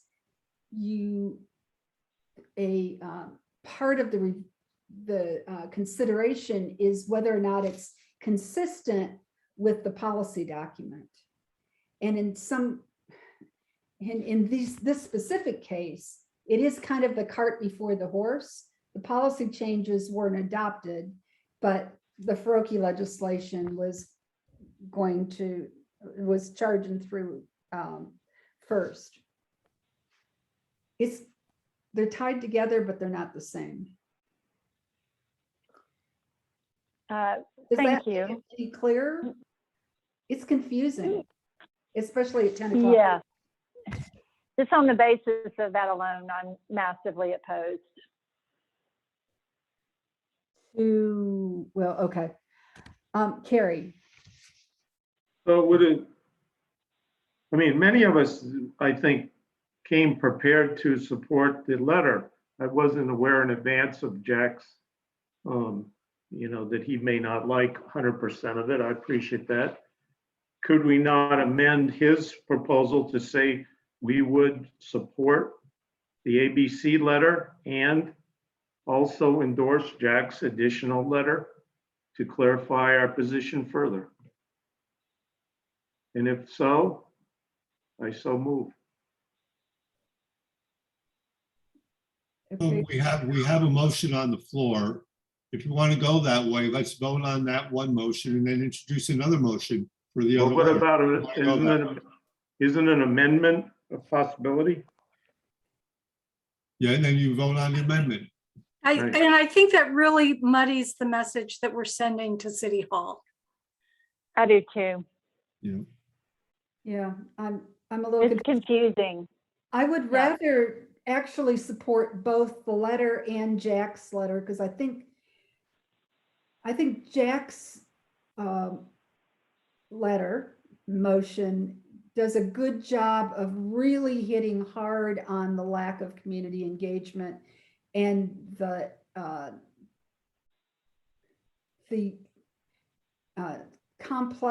complexity of what they're proposing and the lack of time spent in educating folks on what this means and why it's important. Where the letter from the 14 NPUs now signed on to the NPUs deals with some other related issues and it does go a step or two beyond that. Okay. I would also say that if you try to put these two together, I would be forced to not vote for either, because there are things in that Buckhead letter, I shouldn't call it the Buckhead letter, but the other NPU letter that I don't agree with. So I would rather have one clean vote on Jack's proposal. And then if you want to have another vote on the other letter, then I'm able to vote my conscience on both. Oh, thanks. Jack. So at the end of this, though, if we dilute our vote so that we don't really support either, I'm concerned that that's a potential outcome. So I don't think there's any danger of that. Mine, I want to be clear. The other one has content that I think I'm perfectly happy to spend lots of time debating the relationship between what comes first, rapid transit or development. I think there's a clear answer to that historically. But rather than get into that, this is already dead on arrival. Amir's proposal is going nowhere. So no matter what we do, it's going nowhere. So I would like us to set an example for our sister NPUs by showing that what we're really objecting to here is the process. We haven't debated these other intricacies of affordable housing. They cleaved into theirs a bunch of other shots at affordable housing that may be right or may be wrong, but they have not been debated here or anywhere else in a sufficient way. Thank you, ma'am. Okay, and Jack, you're referring to Amir's proposal, but is Amir the one that's introducing the CDP? No, you're on mute. Yes, ma'am. No, I don't know how you're going off mute, but I can't hear you. My comments are solely related to the CDP proposal, which Amir did introduce. Okay, now I'm confused because I thought that would be something that the CDHS committee would introduce. That is not what I am informed, so perhaps I'm misinformed, and perhaps maybe we're both partially misinformed, but that's what I was, this is the way that it was explained to me by several council staff well beyond our hours, because I did try to address this point with them. I wanted to be sure. Okay. I'm talking about the CDP part of this proposal. Oh, okay, great. That's my motion. It says it very carefully. All right. Excuse me. Annette McBriar. Yes, it is 10:40. I am sure we are losing people that were on this Zoom call. It is very important that we vote on this and send a message. So I think we need to move on with these two motions that are out there and get votes. Okay, so we only have one motion on the floor right now, and that is the one that Jack read. And I've just Right. But then I think we also need to do a motion on why this came up to start with, is whether or not our NPU is going to support that letter, because we have to respond back to that. Yeah, okay, so the first one, and thank you for saying that. The first motion would be to support Jack's motion, which will turn into some correspondence that goes to City Council regarding the CDP for the reasons that he already specified, and now I can't find it in the chat. So, okay. It's near the beginning, I think, Debbie, up at the very, I put it Okay. in pretty early. Oh, okay, great. Thank And you. I've sent it to Aruna. Great. All right. So Aruna's got it. All right. Is there any objections to taking a vote on this motion? All right. I don't see any objections. All those in favor of, and Jack, all those in favor of the motion to accept the Jack description that's in the chat, for those that need it, please raise your hand.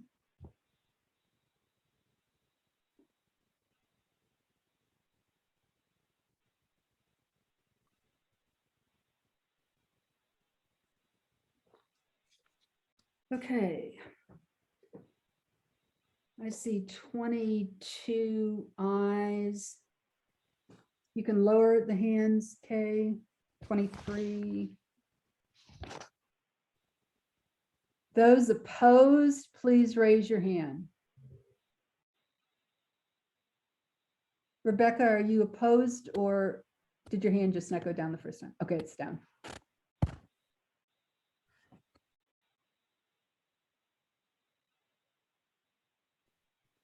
Is there anyone opposed? I see one hand raised. By a vote of 23 ayes and 1 nays, the motion, as Jack described it, carries.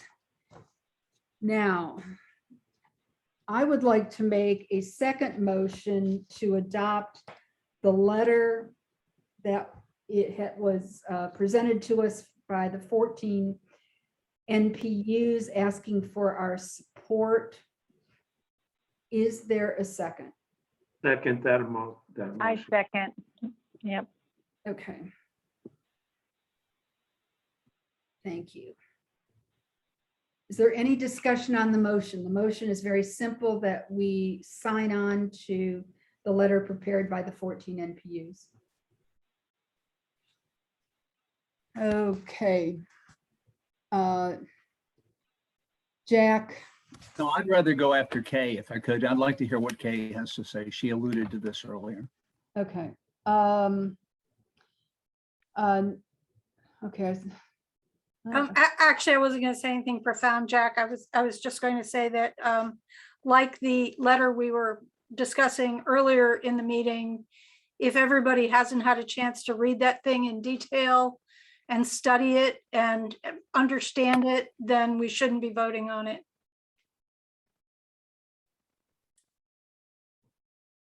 May I speak now, Ms. Chair? Yeah, go ahead. I really agree with Kay. I think completely, that's an extremely good point. I think it's awfully ironic that we talked about constant changes from the planning department, making it difficult for us to define our mission, understand it, and explain it to others. And we have a letter that arrived last week and then again today in different forms, which is extremely detailed, full of many highly debatable assertions that very few people have read. When I wrote mine, I tried to keep it neat and clean and simple. But if I'd anticipated this, I would have said we reject the letter point blank, which we did not. Let's be clear, that's not what we did.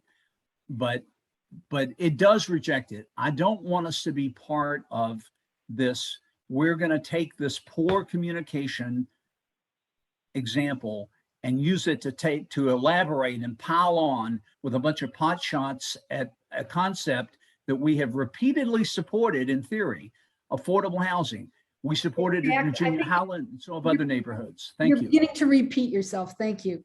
Okay, Carrie Aiken. You know, I just saw Jack's letter tonight. This other letter's been circulation for several weeks. I came prepared to support it. I know it's not perfect. It has things people don't want, but I'd like to have a chance to support it. The other NPUs liked it. Agree. Okay, any other comments? All righty, then let's take a vote on whether or not NPU-F will support this letter signed on by 14 other NPUs. All those in favor, please raise your hand.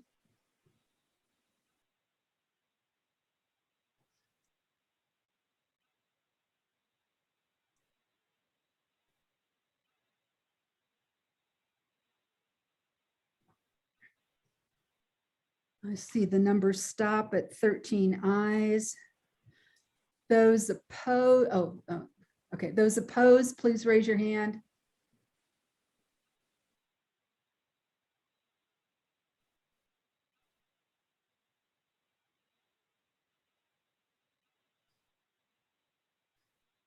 Has everyone voted?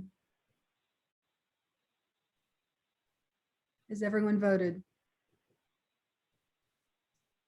Okay, I see 7 nays. By a vote of 13 ayes and 7 nays, the motion does carry. So NPU-F will be signing on to this letter. And I'll communicate that to the author so that they can add us to the list. Is there any other business to come before the NPU tonight?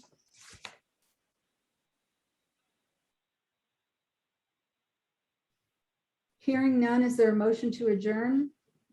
So moved. Thank you. All in favor, you may now leave the meeting.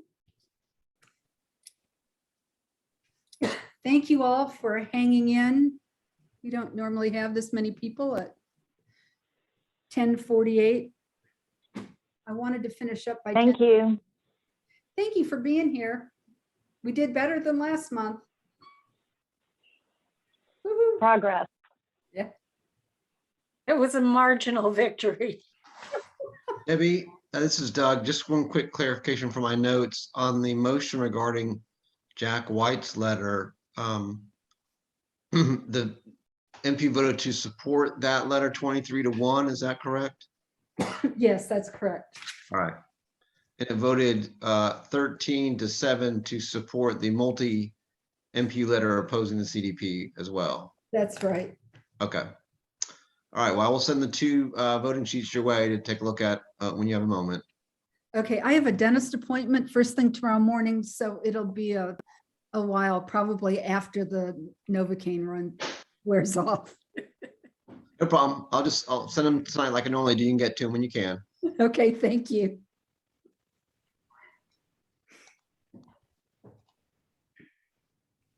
I Thank will, you, Debbie. Bye. bye, thank you. Good night, Aruna. Oh, Aruna, thank you so much. Oh, you're most welcome. Could have been. Brenda, did you got the email? Oh, she's gone. I guess she did. Okay, it's in the chat. So, did you want to put this in a letter that you can draft for me? I sent her, I cleaned up the first sentence of the thing and just sent it as a proposal NPU-F opposes. So it's in draft form Okay. with reasoning behind it. Okay. I think it's okay that we did both. I actually think your points are stronger than the letter, but the folks that wrote this letter were really going for a cross-representation of NPUs. Swung and missed. There are really some shots at affordable housing in here. It would not be pleasant to sit down in a room with good, strong, affordable housing advocates and try to defend the points they made. They're undefendable. And I tried to keep it real. Carrie's remark was silly. My sentence, I have 3 sentences. He's like, you can read those in 2 minutes. The Kay's right about how long it took to go through it. I went through it 5 times and started making notes. I kept it short because I was taking too much damn time anyway. But I mean, there's about 8 objections you could make to that other thing. And there are a lot of shots at affordable housing in there. And it's not worthy of us, in my opinion. But Well, I read it like 3 or 4 times and it still didn't quite all sink in that it was, and I gave Gloria that feedback that it was way too long and it had, they've got the points in there on the public input, but oh, they got that. It's the other things. I'm not worried about that. We agree Yeah. on that. It's the other part. No, that's I killing me. agree. And I know that I'm dealing this with a little different perspective because as president of APAB, I was on the public leadership group. My name will be published in perpetuity in this damn document. Yeah. Document's going nowhere, so I wouldn't worry about it, but it's already dead. That's the other ridiculous thing. Yeah, I know. Matt and Jennifer said it's dead. It was dead this afternoon. It was dead yesterday. Yeah, But, why did we spend a half an hour on this evening? Well, fair point. Okay, you might be right, but I was trying to do a little bit of education about not NIMBYing. We're in the NIMBY category. We are. Yeah. And I didn't want NPU-F in the NIMBY category, and we are. It's a great idea. Not here though, just not here. Yeah. Yeah, I know. Not if it involves having people living, too many more people living next to us, or not. Hey, Luke, are you listening? Jump in. Maybe he's not there. Jump in if you are, Luke. Love to hear. I know I saw your vote. You spoil my unanimous vote. I don't care, but jump in. All right, maybe he's not there. It's all fine. It's just I could. I'm here. Jump in. Jump in. Jump in. I don't have the ability to comment on everything. It's just you got to be consistent, and there's a lot going on that I don't think people understand in general. I mean, it's so complicated to follow. That includes me for sure, and I spent way too much time. Everybody. Yeah. But these issues are getting mingled together, and there's no clarity as what you're actually supporting or not supporting. Well, mine was clear. Mine said the procedure, and that's why. And it said CDP. It wasn't about other legislation. It was just about CDP. Right. Really went out of my way, Debbie. I mean, I told Debbie I had 12 sentences at noon, and it got down to 3 by. Give me another hour, and it'd been down to 1. But I mean, I really sliced the living hell out of it at Debbie's suggestion.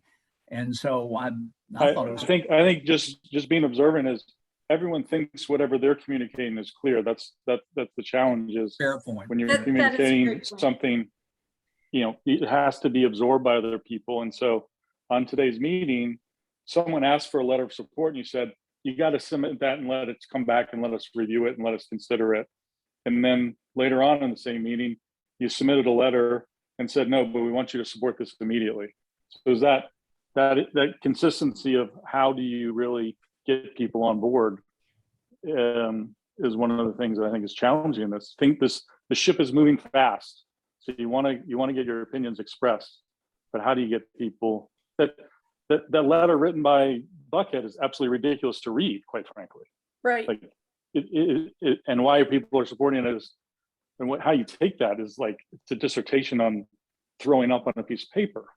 So I'm surprised anyone's supporting it because it has good points and bad points. Like, what are you guys saying, right? Like, I think that's where I come from, because I've spent time reading this independent of this, trying to figure out what it means. And I'm pretty, as well as everyone on this call, you're the educated ones of this group. It's what does the rest of the contingency really understand? They don't. Yeah. Yeah. Debbie, I didn't mean to frown when you were doing that, but I really do think, I remember being a person who said we were cave people a lot in this, the Citizens Against Virtually Everything. We're spelunkers. Oh, Druid Hills was the original spelunker group. And I used to get frustrated. You remember we'd vote things down and I'd say, would you like to volunteer a reason why you were against this, since you didn't volunteer any before? But I do think if we don't have reasons listed ahead of time, now in this discussion, I would just say, done. We got a recording. We're going to write down what you said. If you didn't say crap, well, you didn't say anything. People should articulate and they should have a reason. That was what I was. No, I totally agree. I just wanted to get through that vote before, just to keep it moving. And it was getting late. I'll tell you, I'm getting into brain fog after about 2.5 hours of this. It just felt like, and this may be completely unfair, but it felt like there were folks that came to the meeting prepared to vote for the other NPU letter because all the other NPUs did, so it must be okay.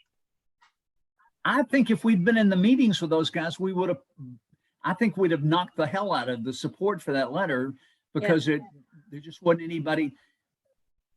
And I wasn't trying to malign who wrote it, whether paid or not. It needed to be edited down to about a page and a half. I mean, right, exactly. And that's what I told her. Well, but we didn't get that, so it didn't matter that. My point is, I agree with Luke's first point and Kay's second, that anyway, we need, and I think you're in a rough spot there as a chair. I mean, this is not the time to start talking about, first of all, I'm the parliamentarian, so I can't rule on myself, but, and I would rule myself out of order if I were, but I think it's very hard. I would urge you to consider having Kay or somebody else present the content if you want to chair, or hand the chair of that over to somebody else, and then you can advocate for it. You have a right to advocate for it as the chair of this group. You really do, but you can't chair the meeting and advocate for it. You need to be subject to the same rules. And you were given a very strong advocacy for that. I mean, sister NPUs, they want our support. We blah, blah, blah, citywide. And I thought, that's fine. I don't mind the arguments, but let's not pretend this is a neutral presentation. That's all. That was my, sorry. Oh, I know. And if it wasn't coming from 14 NPUs, then I never would have brought it forward. Well, there's nothing magic about 14. If that's not even right, Debbie. If 14 NPUs had said we have too much integration, this is silly, too much integration or too much affordable, you would have said, get that. So you supported it. Well, it's okay to support it. It really is. I'm not opposed to people supporting. I'm not insulted, but I just wish it had been about all the components of it. I have an outline here. There wasn't time to talk about it, but anyway, it's okay. Put up with me. Good luck to Okay. It's 10:59 and I haven't had dinner yet. So I'm going to get out of here.